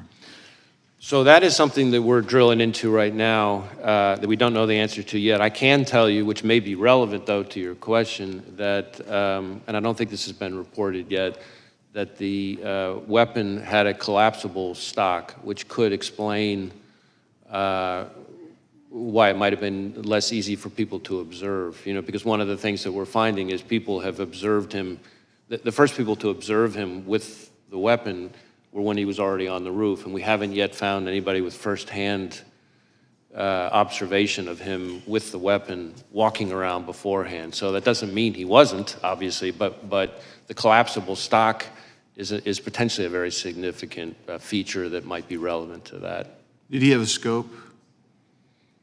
I believe so, but as I sit here right now, I don't remember. Okay. You mentioned about 2 hours before the incident that he'd had a drone and he was using a drone. Instead of me putting words in your mouth, just tell me how you discovered the drone, how you discovered the time, and how you discovered, if you can describe what he would have been observing with the drone and how you determined that, please. So this is something that's very much ongoing right now. We're going back and forth with our lab as they continue to do work on it. What I would say is the drone was in his car.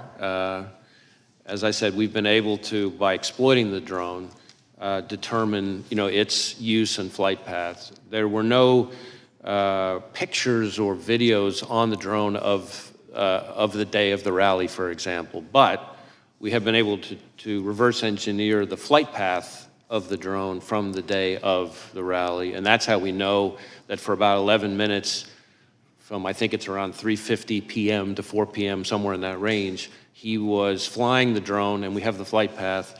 It's about 200 yards away from where former President Trump would ultimately be speaking. And so that would have primarily given him a vantage point. I'm trying to think how to describe this. If the former president's podium is that way, yeah, the drone would be over here looking, say 200 yards again off this way, looking back. So it would have shown the shooter, we think, again, we're still doing more work on this. So I really want to qualify what I'm saying, but I'm trying to be transparent and lean in here. We think it would have shown him kind of what would have been behind him. But when you say behind him, behind the shooter? Correct. Like, in other words, almost like giving him a rear view mirror of the scene behind him, except again, he wasn't flying it overhead while he was later back for the assassination. But he would have had, with the drone, he would have been able to also assess kind of because the stage, I assume, was already set, he would have been able to assess that angle with the rooftop as well, forward and backward, I assume. Well, certainly going towards the podium. Again, we're still trying to figure out exactly what he saw because we're having to, in effect, because there's no recording of what he saw during those 11 minutes, our hypothesis at this point, the experts think he would have been live streaming it. And so we're trying to, in effect, say, okay, if this was the flight pattern, given these capabilities of the drone, what would you have seen? What could you have seen for those 11 minutes? And again, it wasn't over the stage or the kind of the hub of the rally. It was about 200 yards away, but it looks like it would have been looking, let's say, length of a football field or so, more, kind of towards the podium. Great, thank you, Mr. How many separate times was the shooter on the premises? So again, with the caveat that we're continuing to do work on it, we believe that the first time he traveled to the grounds was, I think, a week before, and he spent roughly 20 minutes there. Then he went to the grounds again on the morning of the event, it appears, for about 70 minutes, I think, but again, I qualify that. I'd have to go back and look to be sure of that part. And then he came back in the afternoon, so that would be, I guess, a third time for good. But that included things like this drone activity we just talked about. Gentleman from California is recognized. Thank you, Mr. Chairman. Director, thank you for appearing. Thank you for the extraordinary job that you're doing.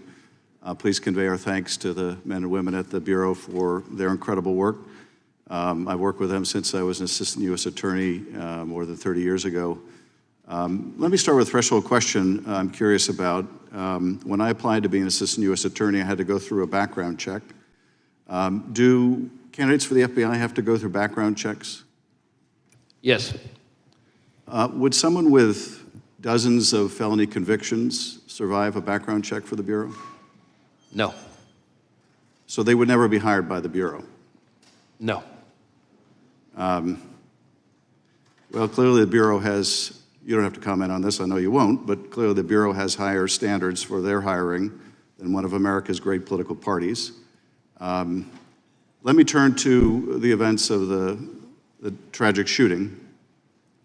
Have you been able to gain access to the shooter's electronic communications, social media, and with the caveats that you mentioned that the investigation is still early, have you been able to make any deductions, or are there any indications of the shooter's motivation from those electronic holdings? So in terms of our ability to access it, we have been able to get into and exploit a number of electronic devices, digital devices, but not all of them yet. And then within his various accounts, we've been able to get access to some of them, but some of them we're still waiting on. Some of them we may never get access to because of the encryption issue, that it presents an increasingly vexing barrier for law enforcement, not just the FBI, but for law enforcement all over the country. But we're still drilling into that. We have some information. Some places we've been able to look, some places we will be able to look, some places we may never be able to see, no matter how good our legal process is. But that's what we're looking at right now. In terms of what we've been able to find so far, a lot of the usual repositories of information have not yielded anything notable in terms of motive or like ideology.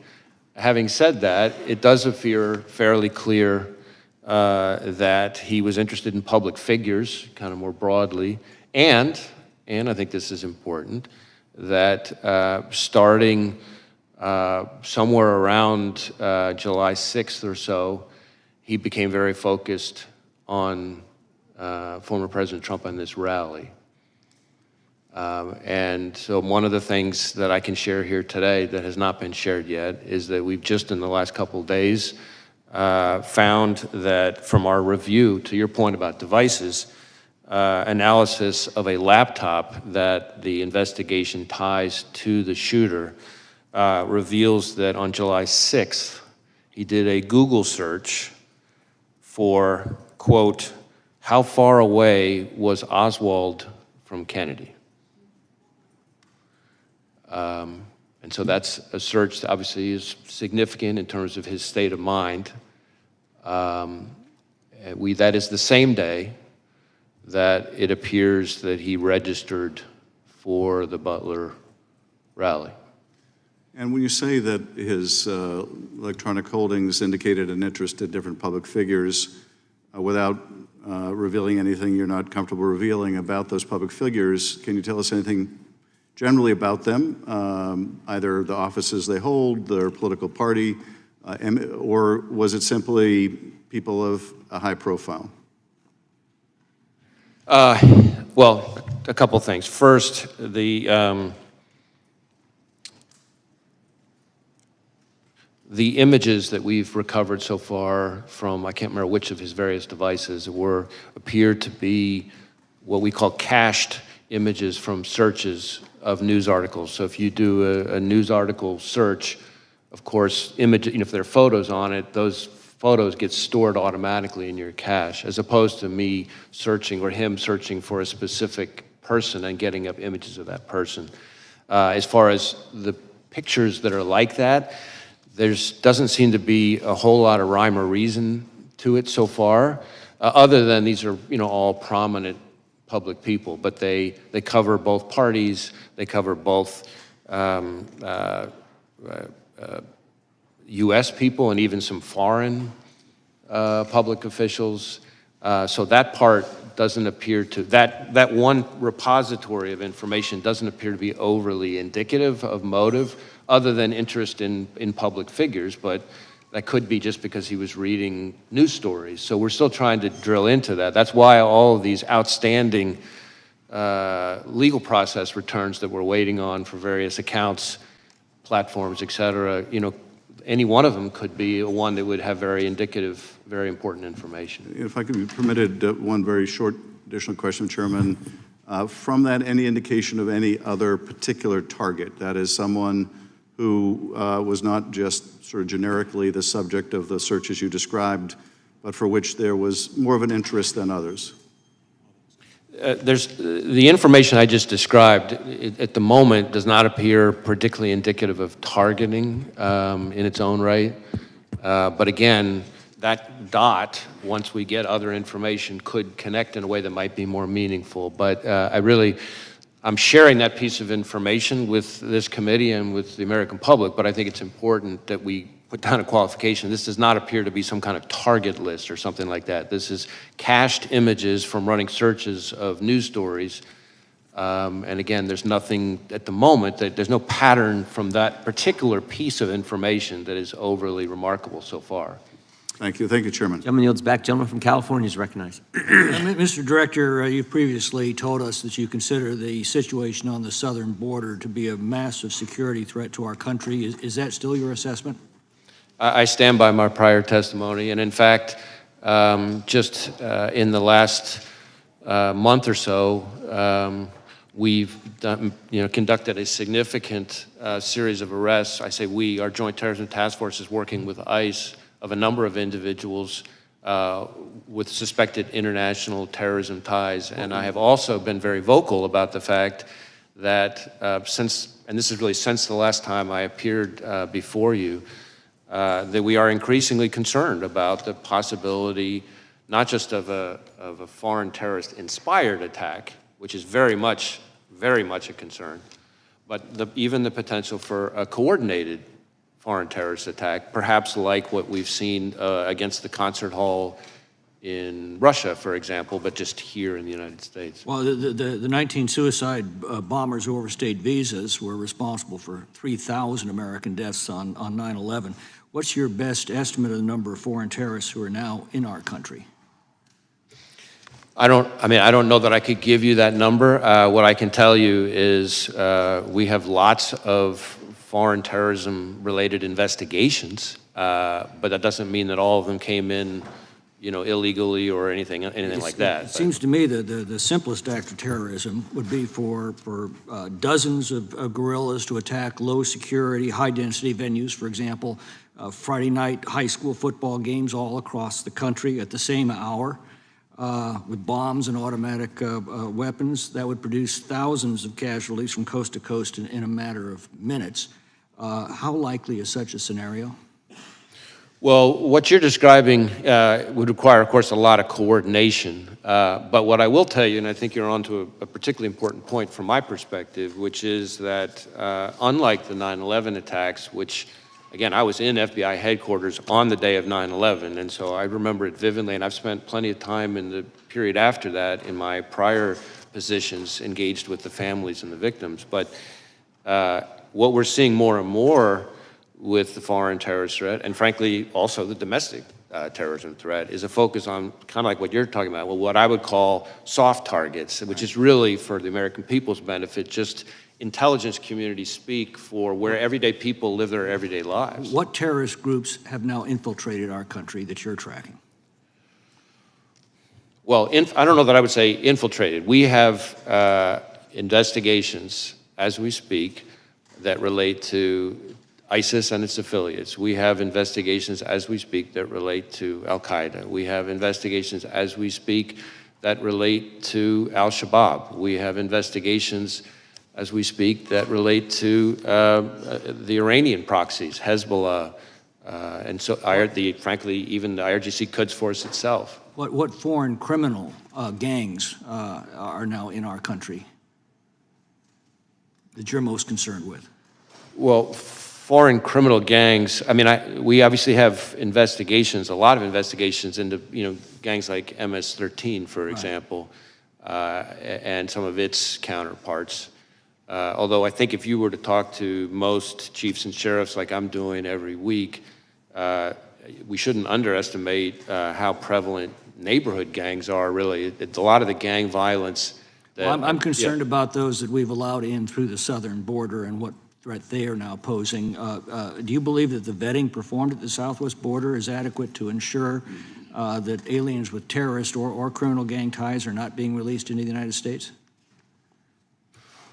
Well, it's not really for me to speak to the vetting. What I would tell you is that... you have to deal with it once they're released into the United States. And one of the concerns that I have which I touched on briefly in my opening, is there's been a lot of focus on the number of known or suspected terrorists encountered at the border, and that number has increased over the last 5 or 6 years, and that should be of concern. But frankly, to me, the bigger concern is individuals who weren't either weren't on the watch list at the time they came in because there wasn't information known yet that ties them to terrorism, and it's only after they get in that some new piece of information develops somewhere overseas, and now we know. That's a bigger concern. We've been warned that they basically bet against a blank sheet of paper. If they don't have a record in this country, Border Patrol probably doesn't have any record. They're released into the country, and you find out later of the dangers. Or if they use fake documents and there aren't biometrics to connect them.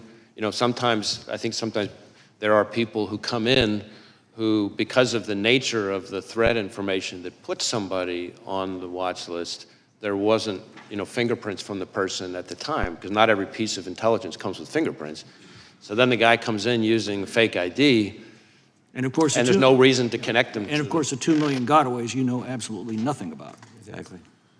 Well, I don't know about absolutely nothing, because we may come across them in other things. I mean, one of the key parts of our collective defense here is that we work with 800,000 sworn law enforcement across the country, and we train them on the right questions to ask and things like that, so that we can build in additional eyes and ears if they, do a traffic stop or whatever happens to be. We run a greater chance of leveraging all that to pick up people who may have slipped through the cracks. Gentleman yields back. The gentleman from California is recognized. Director, we're about 100 days until the election. Russia has attacked our democracy in past elections. Are they seeking to do it in this one? We assess that the Russian government continues to want to influence and in various ways interfere with our democracy, with our electoral process. In fact, just in the last few weeks, we announced a significant disruption of a generative AI-enhanced social media, bot farm, essentially, of the Russians that was designed to be an influence operation, and some of the fictitious profiles of those bots purported to be U.S. persons. So they're still at it. We've seen that in election cycle after election cycle. Do the Russians have a preferred candidate? I'm not sure that I could speak to that here, but certainly what I would tell you is it's not just the Russians, and I think that's important for people to know too. There's a lot of attention to the Russians, as there should be, but we also know, you may recall that in 2020, Director Ratcliffe and I announced an effort by the Iranians to try to interfere, and more recently, we've had indictments related to China. 34 Chinese MPS officers creating fictitious personas, posting false information online, full of narratives designed to sow divisiveness, discord, undermine us. And I'm talking about narratives that they were pushing, again, purporting to be Americans, but actually Chinese MPS officers. For example, trashing any suggestion that COVID came from a lab leak, right, or trashing U.S. law enforcement on the occasion of the anniversary of George Floyd's death. And shifting to the attempted assassination on the former president, I want to make it clear, in America, violence has never been the answer. Not on a certain day in January or a recent day in July. And I just want to go through the shooting just briefly with you. How many armed officers were within the perimeter, just ballpark figure? That really goes to the security posture, which is the subject of the DHS Inspector General's review and the outside panel, independent panel that's been. Would you say probably more than 100, though? I have to believe that number, but I don't have that number at my fingertips. Our focus is on the shooter and his attack. And the shooter was able to get 8 shots off before he was killed? That's what it would appear, yes. Type of weapon used by the shooter was an assault rifle? Was an AR-style rifle. So that means one trigger pull, one round, is that right? Essentially. Do you like to shoot? Do I? Yeah. Yeah, yes. Do you know the difference between an AR and a bolt-action rifle? I'm not going to try to sit here and engage on sort of firearms expertise, but I've fired a variety of weapons. But had the shooter used a bolt-action rifle, would that have been one trigger pull, one round? That's my understanding. Would there had to have been more? Well, on an assault rifle, trigger pull, round, bolt-action non-assault rifle. What's the difference? Is it faster, slower? He was able to get more rounds off more quickly than he would have with other kinds of weapons. And that's my point, is that we can add additional resources to protect political candidates, and we should. The people who went to that rally deserved to be protected from gun violence, just like the students at Parkland deserve to be protected from gun violence, just like the babies at Sandy Hook deserve to be protected from gun violence. So we'll devote more resources. We've added a presidential candidate who is also now protected. But if we're being honest with ourselves, we have armed this country to the teeth. And we have allowed the most dangerous people to have access to the most dangerous weapons. I say that as a parent of a 7-year-old and a 5-year-old and a 2-year-old, the two oldest who have done multiple mass shooter drills in their classrooms. I say that as a brother to 2 police officers who walk a very violent beat. And I say that as an elected official who believes that my colleagues deserve to be as safe as I deserve to be when we are at political rallies. And so we really need to step back and think, if we allow these weapons to be in our country, can we truly protect our elected officials, and can we truly protect, most importantly, our children and the next generation? I yield back. Gentleman yields back. It is good to have Mr. Massey back with us today. Some of us had a chance to go to Kentucky over the last few weeks and visit with Thomas and his family and hear all kinds of wonderful stories about Rhonda. Amazing, amazing lady, gentle spirit, and we're glad to have Mr. Massey back with us. And next 5 minutes belong to you, Congressman. Thank you, Chairman. Director Wray, how many counter snipers were present at the rally that day, and which of the counter snipers took the shot that took out the would-be assassin? I don't have the number of counter snipers. I know it was the Secret Service counter sniper who took the shot that eliminated the shooter. And we've conducted a number of interviews, including of him. So was it one of the two that we see in the videos on top of the roof, or was it a different location that was shot? I'm afraid I don't have that at my fingertips here. Okay. You mentioned that the would-be assassin bought a 5-foot ladder. You have a credit card evidence of that. But it looks like on the scene there was a larger ladder that he might have used. Do you know which ladder he used to get to the roof? And do you have possession of that 5-foot ladder and the other ladder? And do you know how the taller ladder got to the scene? So this whole business about the ladder is something we're drilling into more. We do have possession of the 5-foot ladder that he purchased close in time to his attempted assassination. That we've traced the purchase of that ladder from a receipt, a bloodied receipt that he had on him at the time his body was recovered on the roof. We do not yet know for sure how exactly he got up on the roof. We're looking at, various forensic pieces to try to kind of piece that together. So more to come on that. Do you know where the 5-foot ladder was found or retrieved? Was it near the roof, or was it still in his vehicle? Neither. I don't have it in front of me, but I know that it was not. I know that it was not on scene, and I know that it was not in his vehicle. But we can circle back to you and get to that.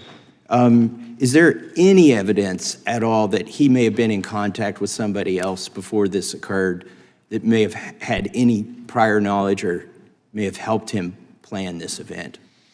Well, needless to say, that is a question that we're intensely focused on, because that would obviously be incredibly meaningful. So far, underline, so far, we have not found any evidence of any accomplices or co-conspirators, foreign or domestic. And you're using geolocation data to see if his cell phone was near another cell phone, I presume? Right, we're doing lots of different kinds of cellular analysis, geolocation stuff, looking at his accounts. He, from everything we've seen, which is consistent with what we've learned in interviews, a lot of people describe him as a loner. That does kind of fit with what we're seeing in his devices. His list of contacts, for example, is very short, compared to what you would normally see from most people. So it doesn't appear to be a whole lot of interaction between him, face-to-face or digital with a lot of people. Okay, thank you. That doesn't mean there's not any, and that's why we're drilling into. We're trying to talk to anybody who's had any engagement with him whatsoever, digital, in person, classmates, coworkers, right, et cetera. Appreciate that. And now I want to talk about another possible assassination attempt, and I'll start by showing a video of President Biden, and this is from recently. This is in the last month, if we can play that. Gallows erected to hang the Vice President, Mike Pence. I think it's fair to say it's one of the darkest days in the history of America. Okay, and he's referring to January 6th. Were there gallows erected to hang Mike Pence, as the president says here?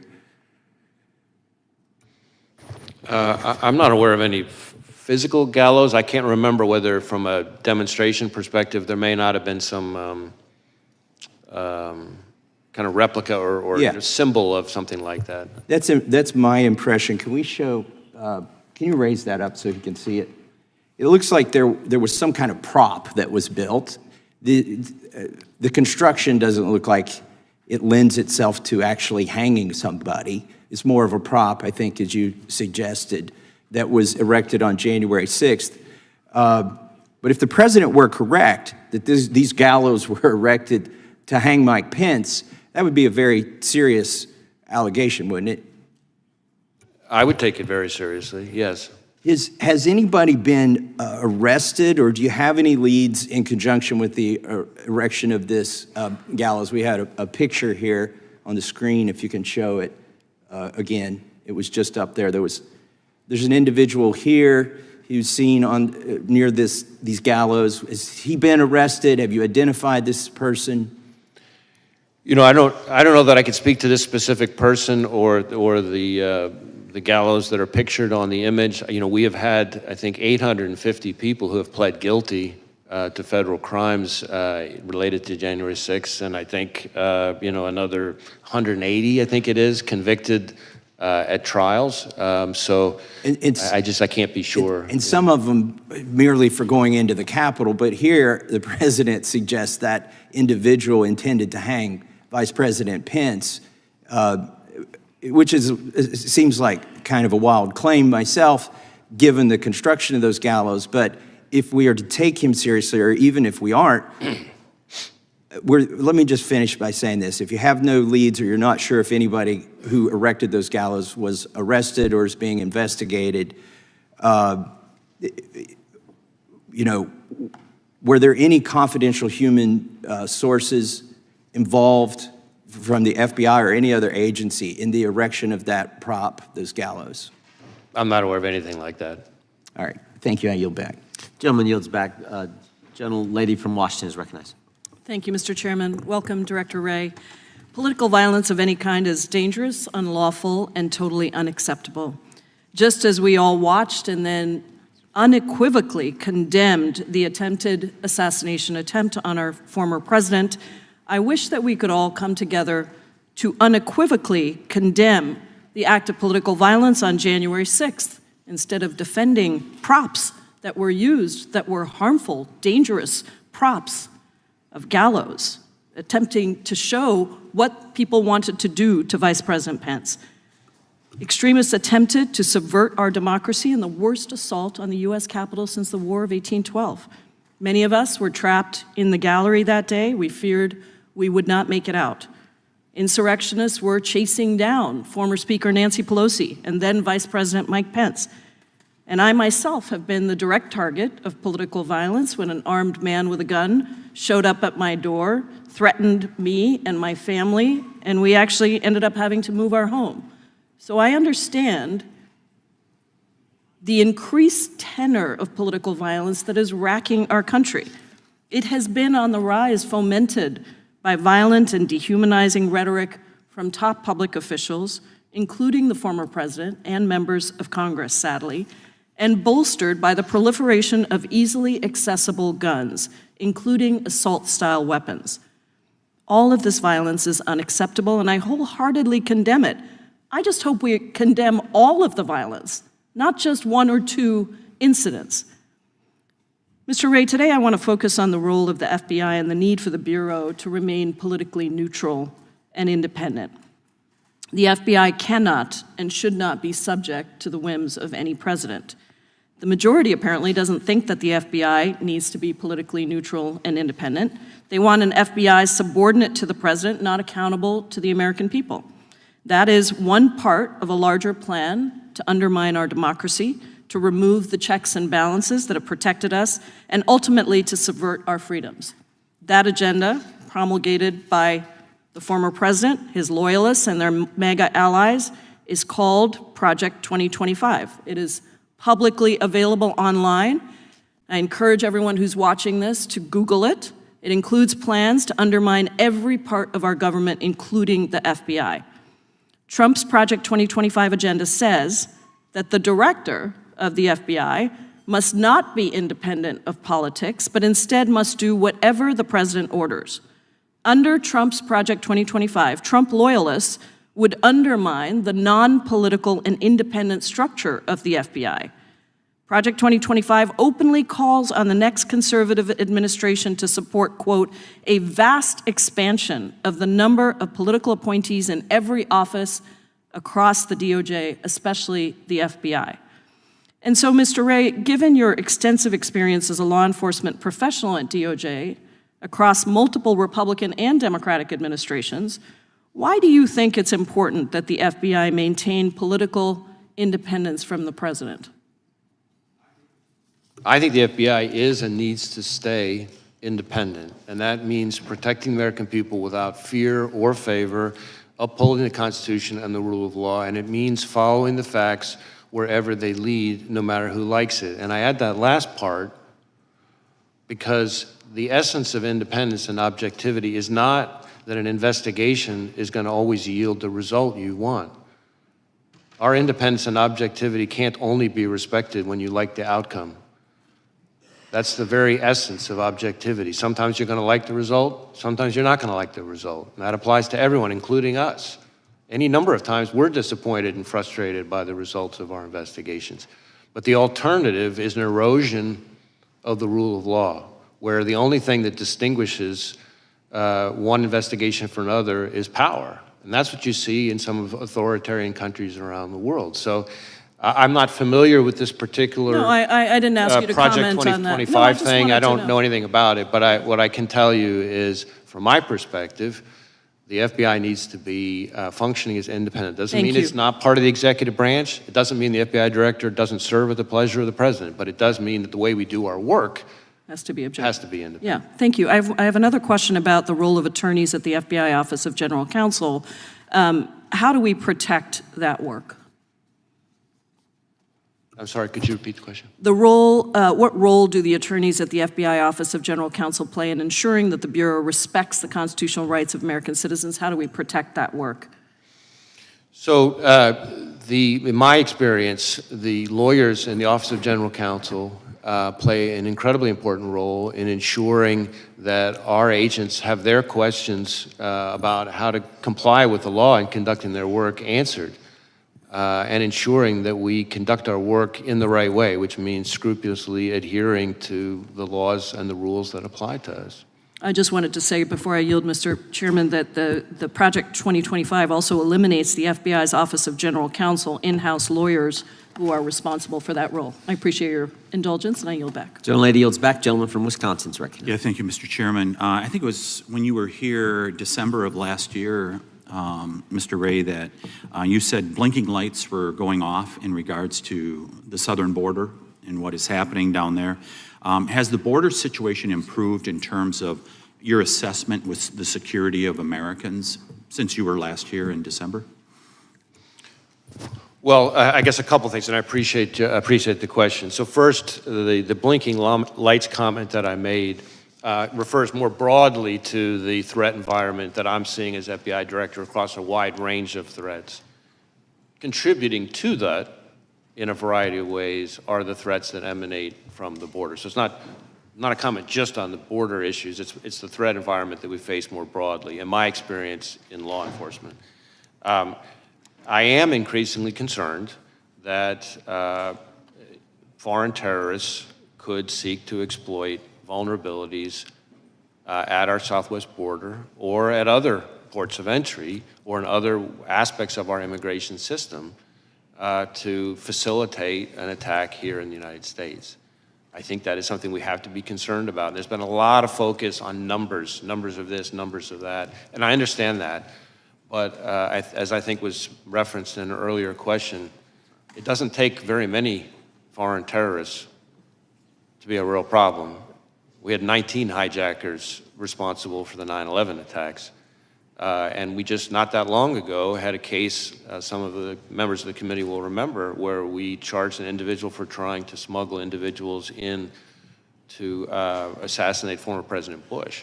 Are you concerned that the Border Patrol chief, former Border Patrol chief Rodney Scott, said that he was concerned about very, very minuscule data that they were receiving? So there's all this, we are told that illegal aliens are vetted against databases, but oftentimes they're doing biometrics as they come into this country, but not looking behind it in their home countries. Does that concern you when there's not a review done in the home country?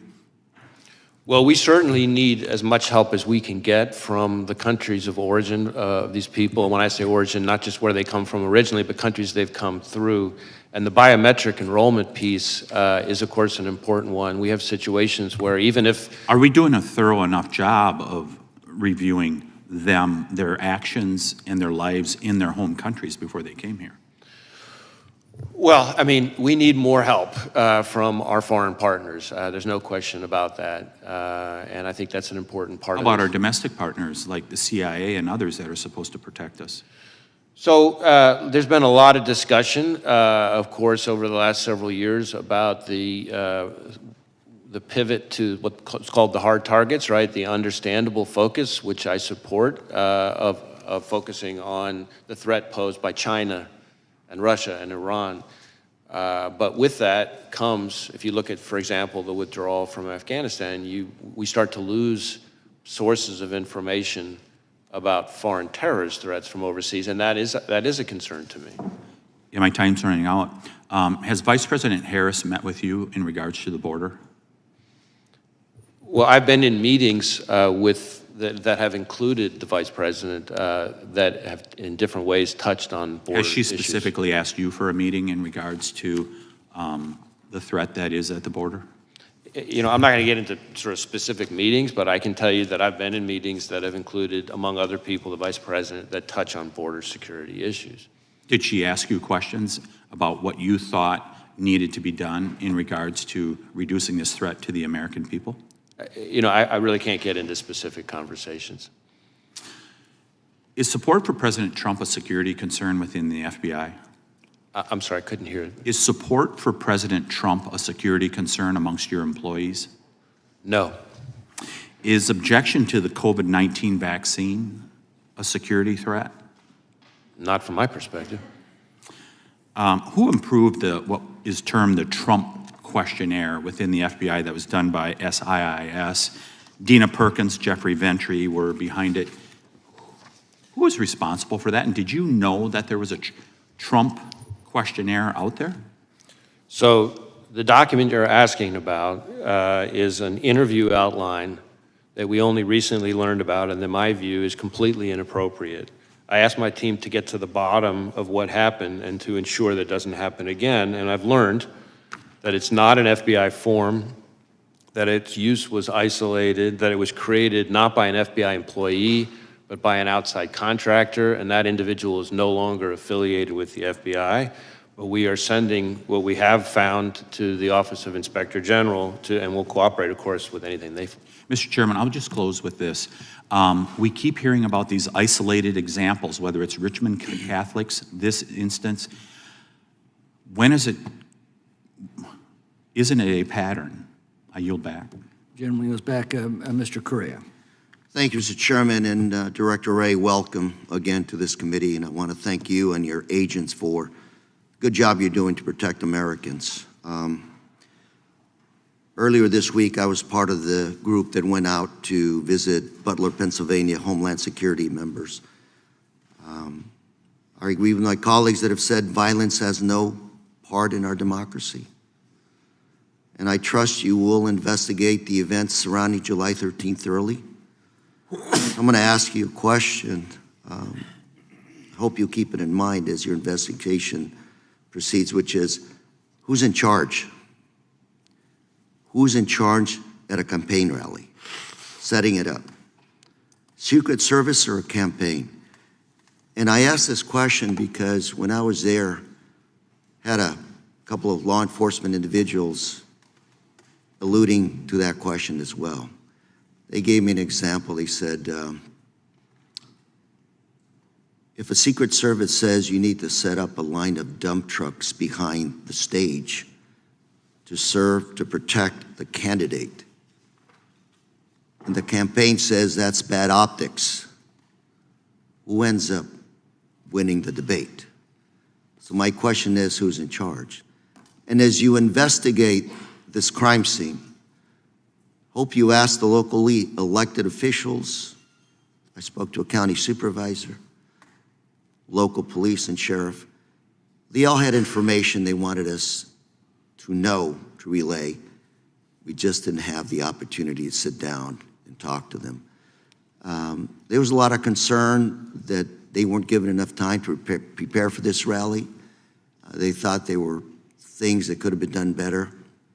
And ultimately, what I keep thinking, what I keep coming back to is question, who's in charge at these rallies? I think it's an important one because we have an election right around the corner. Pennsylvania, Butler, these areas, battleground states around the country will continue to be areas where our candidates, both sides, will show up, and the threats will continue to be there. So I hope, Director Wray, that you'll keep that statement in mind as you continue to investigate this crime scene. Well, I appreciate the question. I will tell you that we've conducted well over 400 interviews, but we have many more still to conduct. And as is not unusual in an investigation, I'm sure there will be situations where we have to go back to people we've already interviewed with follow-up questions. And our interviews cover a wide range of people. I do think it's important to make sure that the committee and the American people understand the scope of our investigation versus the scope of others. Our investigation is focused on the shooter and his attack.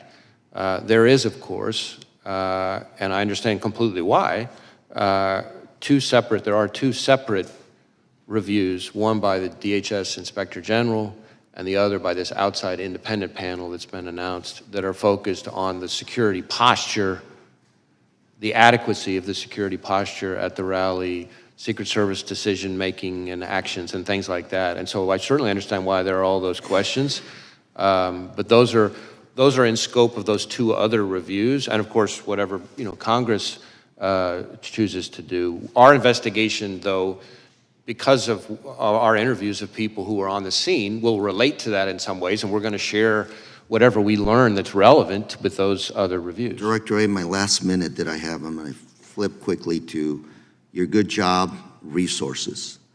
Earlier this year in the Appropriations Committee, you testified that you were, for 2024, your budget was $500 million below what you needed to sustain your 2023 efforts.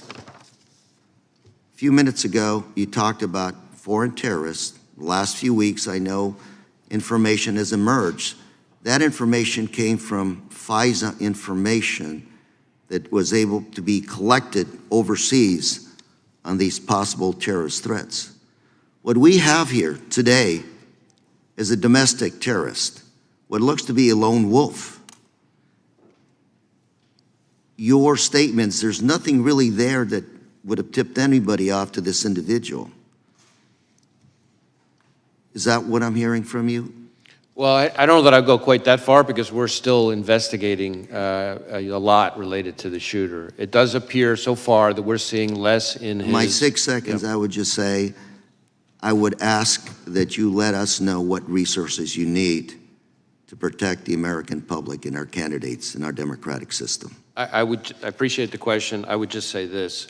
We are in, as I've said consistently today and for quite some time now, we are in an elevated threat environment covering a wide range of threats, and the FBI is central to protecting the American people from those threats.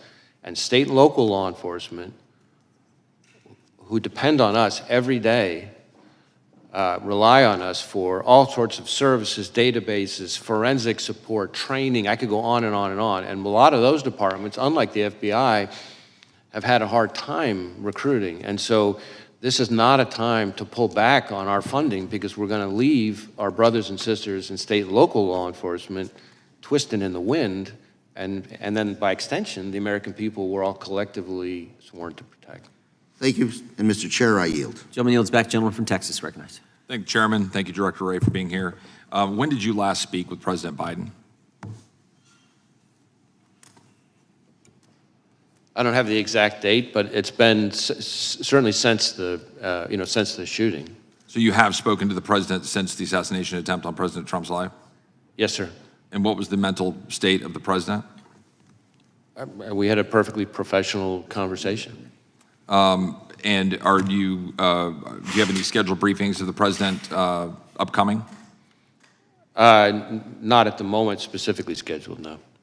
In 2016 and 2015, top FBI officials infamously texted about, quote, their insurance policy to make sure Trump was never elected or inaugurated as president. Have any FBI agents texted, emailed, or expressed disappointment that Trump survived the assassination attempt or otherwise editorialized about the assassination attempt? I don't know about any agents. There have been at least 2 instances, I think, or 1 instance of an individual who posted something that I consider outrageous and totally inappropriate and unacceptable. And that individual has been referred to our inspection division, which is the arm, our sort of internal affairs investigatory arm that does the disciplinary process. Okay. Will you report back to this committee any other incidents? I'll do my best to share information with the committee. You testified earlier that the FBI maintains high standards irrespective of so-called diversity efforts. Is it true that in December of 2016, former Director Comey lowered the passing standards for Phase 1, allowing an influx of previously unqualified applicants to continue in the hiring process who normally would have been stopped back in December of 2016? Yeah, I can't speak to Director Comey's but were the changes. I can tell you that at least since I've been director, changes that we have made to... Well, we're standing on a specific question. Were standards changed? Phase 1, this is a specific part of the process. Were they changed in 2016? Well, I don't recall if they were changed in 2016. Obviously, I started, as your question presupposes, after that. What I can tell you is, since that time, we have made changes to various phases of the process, but none of them, this is important, none of them lowered the standards. In fact, if anything, they actually increased. Are you familiar with reporting that we have, and we've asked questions to you about this, I'm not sure the result of the questions, that to more, quote, easily accommodate a large pool of available applicants, FBI special agent hiring standards have been relaxed and requirements measurably lowered. This according to a group of former agents who have testified about this and written a report and submitted it to Congress. In addition, specifically, minority, people with 20-year careers, one in particular, a minority served for more than 20 years, wrote in this report and submitted it to Congress saying that these standards were in fact lowered and that in fact if you were hiring, you were moved off of hiring if you put quality above these kinds of DEI requirements. Do you reject this report? And do you have comments on this report? I haven't read. You're aware of the report? I'm aware of the report. I know that I've read every detail of it, but I can tell you that the claim that we have lowered our standards to be less selective and less competitive is not accurate. So do you believe these former agents are lying to Congress when they submit a report to Congress stipulating and suggesting otherwise? Or are you saying that they are lying? I'm saying they're mistaken. Okay, but they're affirmatively on the record. They're telling us and submitting a report to Congress saying that those facts are directly in contradicting what you're testifying here today. So I just want to be clear so we know we're saying that they are submitting evidence to our record to the contrary that you say is untruthful. I encounter all the time when I travel around the country and have conversations with our agents, and one of the things I try to do is have meetings with some of the longer serving agents without executive management. That's okay. My only question is and my point here's the implication is it's untruthful. So I need to move on. I got 1 minute left. Are you familiar with the case of Paulette Harlow? She's a 75-year-old elderly woman from Massachusetts with a debilitating medical condition. She was prosecuted for violating the FACE Act and sentenced to 2 years in prison. She has to go to Texas in 2 weeks. She was praying at an abortion clinic in Washington, D.C. The FBI interrogated and investigated her. Do you think it is appropriate for a 75-year-old woman who is praying at a clinic in D.C. to be put in prison for 2 years for that activity? Just a simple question. Do you think that's appropriate? I'm not familiar with the specific case. You're not familiar with that case. It's been significantly in the headlines, but you don't know how to comment on that case, that it's appropriate for a 75-year-old woman to be put in prison for 2 years for praying at a clinic. Again, since I'm not familiar with the case, I don't want to start weighing in because I don't know all the facts. But what I can tell you is that when it comes to FACE Act enforcement and abortion-related violent extremism, I think one of the things that gets lost, and I appreciate the opportunity to clarify it, is that really since the Dobbs decision, actually, more of our abortion-related violent extremism investigations have focused on violence against pro-life facilities, as opposed to the other way around. And we've had a number of investigations. We're using FACE Act resources and our JTTFs. We're still waiting on responses on letters that we've sent indicating the data to the contrary, that there's been significant amount of efforts in targeting of people who are pro-lifers who go to clinics, and that they've been prosecuted, like this case, a 75-year-old woman who is now going to jail in Texas for 2 years because she was praying at a clinic in Washington, D.C. And we've submitted questions on that, and I'd appreciate a response on it. I yield back. Gentleman yields back. Gentlelady from Pennsylvania is recognized. Thank you so much, and thank you, Director Wray, for being here and for the work that your team does, as well as for sharing the information that you've been able to today. You just got a couple questions about that seem to imply that there was some problem with the FBI's diversity efforts, and certainly the 1950s version of the FBI was singularly Caucasian male agents, et cetera. Is the FBI a better force for having a diverse range of employees and agents? I think diversity makes us better, but like everything else, it has to be done the right way. I think we can have a more diverse workforce and do it without lowering our standards, and that's, in my view, what we've done. And you haven't lowered standards at the FBI? We have not. I repeatedly come across people who are confused about different parts of that, and I appreciate the opportunity to set that straight. Thank you. Yeah, I think we're all concerned here as we've seen the rollout of this Project 2025 that purports to try to eliminate any reference to diversity efforts across the entire federal government. So it is sort of a top-of-mind concern as it's threatening to become reality.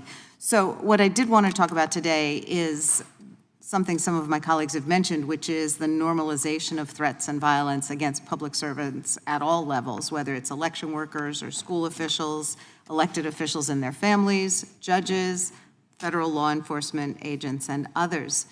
To be clear, I think it's very clear that the majority of Americans wholeheartedly condemn any sort of political violence and understand that it's not legitimate discourse and that it has no place in our civic life. But words do matter, and they have consequences, particularly when uttered by people in positions of leadership. So that's why I remain very concerned by the willingness of some members of Congress to repeat disinformation and conspiracy theories that undermine trust in our public institutions, which serve all Americans. And when elected officials embrace overheated or fact-free rhetoric, it becomes dangerous.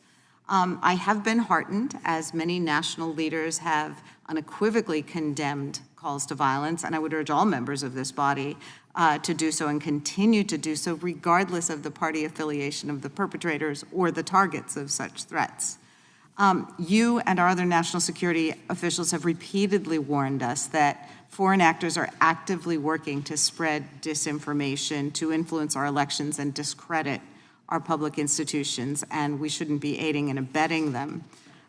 So to live in a country that we aspire to, where our most valued democratic processes like free and fair elections can be carried out unimpeded, and people can run for office, serve their communities, and exercise their right to vote without fear of violence. We've had some concerns about violence around our elections. In 2020, the endorsement and promulgation of falsehoods about the election results by the former president and his campaign led to threats and attacks against election officials and poll workers in Pennsylvania. And those falsehoods also wasted millions of taxpayer dollars on frivolous lawsuits and extraordinary security costs. So as we're again approaching November, we want to ensure that those who implement and defend our elections, our neighbors and our nonpartisan civil servants, can do that important work free from conspiracy theories and threats. So we know our local law enforcement across Pennsylvania are preparing for some disruption and threats because while Pennsylvania may be a battleground state in the upcoming election, that battle should obviously be a war of words over policy and the vision we're charting for our country's future, not an actual civil war. So how is the FBI working with state and local law enforcement to prevent and respond to election-related violence, particularly against election workers? So in a variety of ways, we're partnering with state and local law enforcement. Obviously, the physical security in the first instance, in most of the respects you're talking about, is in the ordinary course, the responsibility of state and local law enforcement. But we play an important role in a number of ways. So we share, threat bulletins, information like that about things to be on the lookout for, things we're seeing. If we ever have specific threat information, then we work to get it to the right people. We have election crime coordinators, which we've had for decades in all 56 field offices who have existing relationship with not just state and local law enforcement, but election officials, especially focused on security and threat-related issues. And then, of course, we're participating in the Election Threats Task Force that DOJ set up, which is focused on threats of violence or actual violence against election workers specifically. And we've had a number of arrests and even some convictions already on that. Okay. Thank you for your input. I yield back. Gentlelady yields back, Director. It's my intention to go approximately another half an hour. Then we will break for the Prime Minister of Israel's address to the Congress on the floor, give you a chance for lunch, and then resume after that. But we'll keep pushing through for the next half hour if we can. Gentlelady from Indiana is recognized. Thank you, Mr. Chairman. Thank you, Director Wray. I think you have a little bit better tone in conversation, so I appreciate it, and answer some questions, so I appreciate it. Hopefully you'll answer also on 2 letters that I sent you over a year ago, one related to Durham report, and the other one related to Russian-infiltrated SBU that collaborated with FBI. So hopefully we'll get these answers, and hopefully we'll start doing authorization. Don't you think doing authorization would help us to get better answers? Congress should be probably working authorizing your agency. Don't you agree with that? We work very hard to try to get information to this committee and to other committees. But authorizing spending probably would be a good thing for us to do. Don't you agree? Oh, I'm sorry, authorizing what? Our spending, not just doing appropriating, but actually doing authorization of spending through this committee. Yes. Okay, thank you. We might start doing that. But we can talk about, and a lot of my colleagues on the other side, AR-15 gets a lot of bad rap, like to bring it up, this issue. But really, there are a lot of hunting rifles that probably, maybe even more accurate than a lot of ARs. And don't you agree, we have like millions, right? Don't you agree, we have millions of rifles owned by law-abiding Americans. So do you think we should be taking them? Millions of rifles from law-abiding Americans? What do you think about that? Would that be something feasible, and really we should be doing that? Well, again, I'm not going to be addressing anybody's specific legislative proposal. From our perspective, from the FBI's perspective, the concern is any dangerous weapon in the wrong hands. But all weapons in the are hands dangerous. of the wrong person. But all weapons are dangerous, right?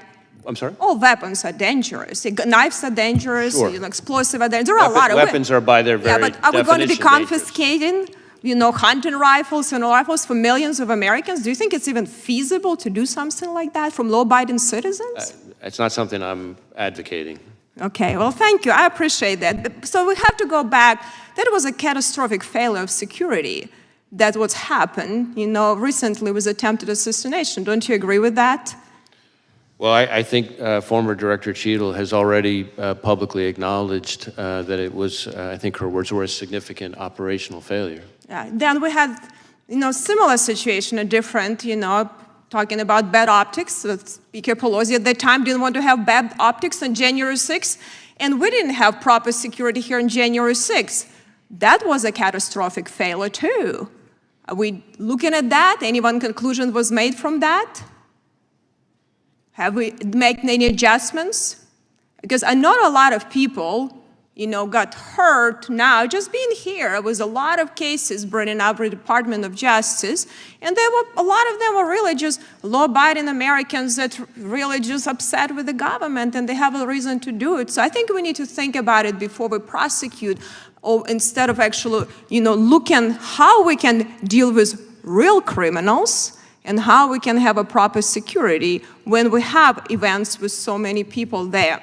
So did you have confidential human sources? I think you never answered that question on January 6th in the Capitol. Did you have some? I'm sorry, what's the question? Confidential human sources. Did you have them on January 6th in the Capitol? Well, again, I'm never going to be getting into when and where we have or have not used confidential human sources. But are you willing to stand the record that you had no confidential human sources that went into Capitol on January 6th? As I've said consistently, I'm not going to get into where we have or have not used confidential human sources. I can tell you that if you are asking if the violence at the Capitol on January 6th was part of some operation orchestrated by FBI sources or agents, the answer is no. No, I didn't ask you that. I asked, so did you investigate any confidential human sources? Did you do any investigation and looking at that? So you're not answering if you had any or not. So if you had potentially, did you do anything you needed to make sure to investigate that none of your sources did anything wrong? If they did wrong, they were prosecuted the same way, like you're trying to prosecute a lot of people that really, even in Supreme Court ruled recently that some unconstitutional charges. Let me just add that there have now been, I think, 180 individuals who've gone to trial, in addition to the 850 who've pled guilty. Right, but I think the problem is you put these charges, a lot of people would put guilty. But let me say just quickly, because I only have 10 seconds, really. So I hope you will take seriously what you're doing. Related to the border security is also a crisis. Your vice president was a lead-in on that. Has she initiated meetings with you to lead, like weekly or monthly meeting where she actually get briefings from you as a lead-in border czar that had that function? Have you had that? Has she initiated any meetings on a regular basis with you? Again, gentlelady's time has expired. The gentleman can respond. Right. On this issue of confidential human sources, number one, I will say there is a DOJ OIG review that's underway that I think addresses some of these kinds of topics, I believe, but I won't speak for the Inspector General. Second, as to this suggestion, which I've heard all too many times, that somehow January 6th was orchestrated by FBI agents or sources, I will note that in addition to my prior comments, that there have now been 850-ish individuals who've pled guilty, another 180 who've gone to trial. They've all had access to defense counsel, discovery, all the things the Constitution and the rules provide them. It's been in front of something like 15 different judges, I think dozens of juries, and not one has given credence to this notion. And in fact, I don't think any of them have even really seriously tried to raise it. So it's not just my word for it. Look what's happening in the cases. Thank you. Okay, guys, so what I got to do is I have to end this stream right around now because we are going to cover the Netanyahu's speech to Congress. So I'm basically going to get off the air for a few minutes. I have already posted the new stream on YouTube. Basically, it'll take me about 10-15 minutes to get back on the air on all the platforms. And we're going to transfer, we're going to go to the Netanyahu coverage. Also, at this point in this hearing, a lot of what they're asking about now is no longer the Trump assassination attempt, as you can hear. Not that it's not interesting, but you know, he's been asked about the Trump assassination attempt. He gave a bunch of information. We're not really getting much new information right now. So if you want to go watch this, you can go to the House Judiciary Committee on YouTube, and they're showing it. But I'm going to wrap up this stream, and I'm not going to do a long goodbye. I'm going to wrap it up quick so I can get back on the air. I really appreciate you guys tuning into this broadcast. Thank you so much. I owe a thank you for donations to Purple Oryx, Choosy Heretics, Pixel Panda, Fiery Patriot, KG, Crime Trial Addict, our members, Crime Trial Addict, Aaron Hunt, Def, Grace Leftcourt, and others. And thanks for your support on Twitch. Ash P10, K Clough, Emilio1213, thank you. And again, I'm literally going to get off the air, and in about 10 or 15 minutes, I'm starting a new stream. Oh, if you're watching on YouTube, if you are watching this on YouTube, you will automatically get taken to the next stream. If you do nothing on YouTube, it'll just take you to the next stream, okay? So after I get off, about 10 to 15 minutes after, we're going to start the Netanyahu speech coverage. He's speaking at 2. We have some protest video and stuff we're going to show you before that. And also, huge thanks to our moderators. Thank you so much to our moderators. I really appreciate you all being here. Thank you, people like Ruth Krafasi and RJ and Havasu Mom over there on YouTube, and all of our other moderators who've been here. Linda Belk and Larry on X, over on Twitch, our moderators over there today. Everybody who's been there, like Bash Girl, Big Ball of Yarn, David Green, I got that fire. Sarah, Papa Bear, Surly Dev, thank you. Margaret Riley, Kay Lowry, Margaret Riley, Kay Lowry Body, all of our other moderators on Facebook, thank you. And all of our YouTube members, our Twitch subscribers, and our Facebook subscribers, thank you. So let me rush off the air. I'm going to end the stream. Sorry to end it so abruptly, but we're going to get back on the air in about 10 or 15 minutes with our Netanyahu speech to Congress coverage, okay? So I'll see you in about 10 or 15 minutes. If you're on YouTube, you can just leave the broadcast on and it'll take you to the new stream, okay? It should take you automatically there. If you're on Twitch, Facebook, or X, you're going to have to just go to the new stream. Although Twitch, I guess you could just stay on the air and it'll just pop up, I think, on Twitch. Hey, thanks, Def, for your support, too. Thanks, Def. Okay, now, so I'm wrapping up the stream right now. Give me about 10 or 15 minutes, and I'll see you for Netanyahu's speech coverage. Thank you for joining us for this broadcast, and I'll see you in a few minutes.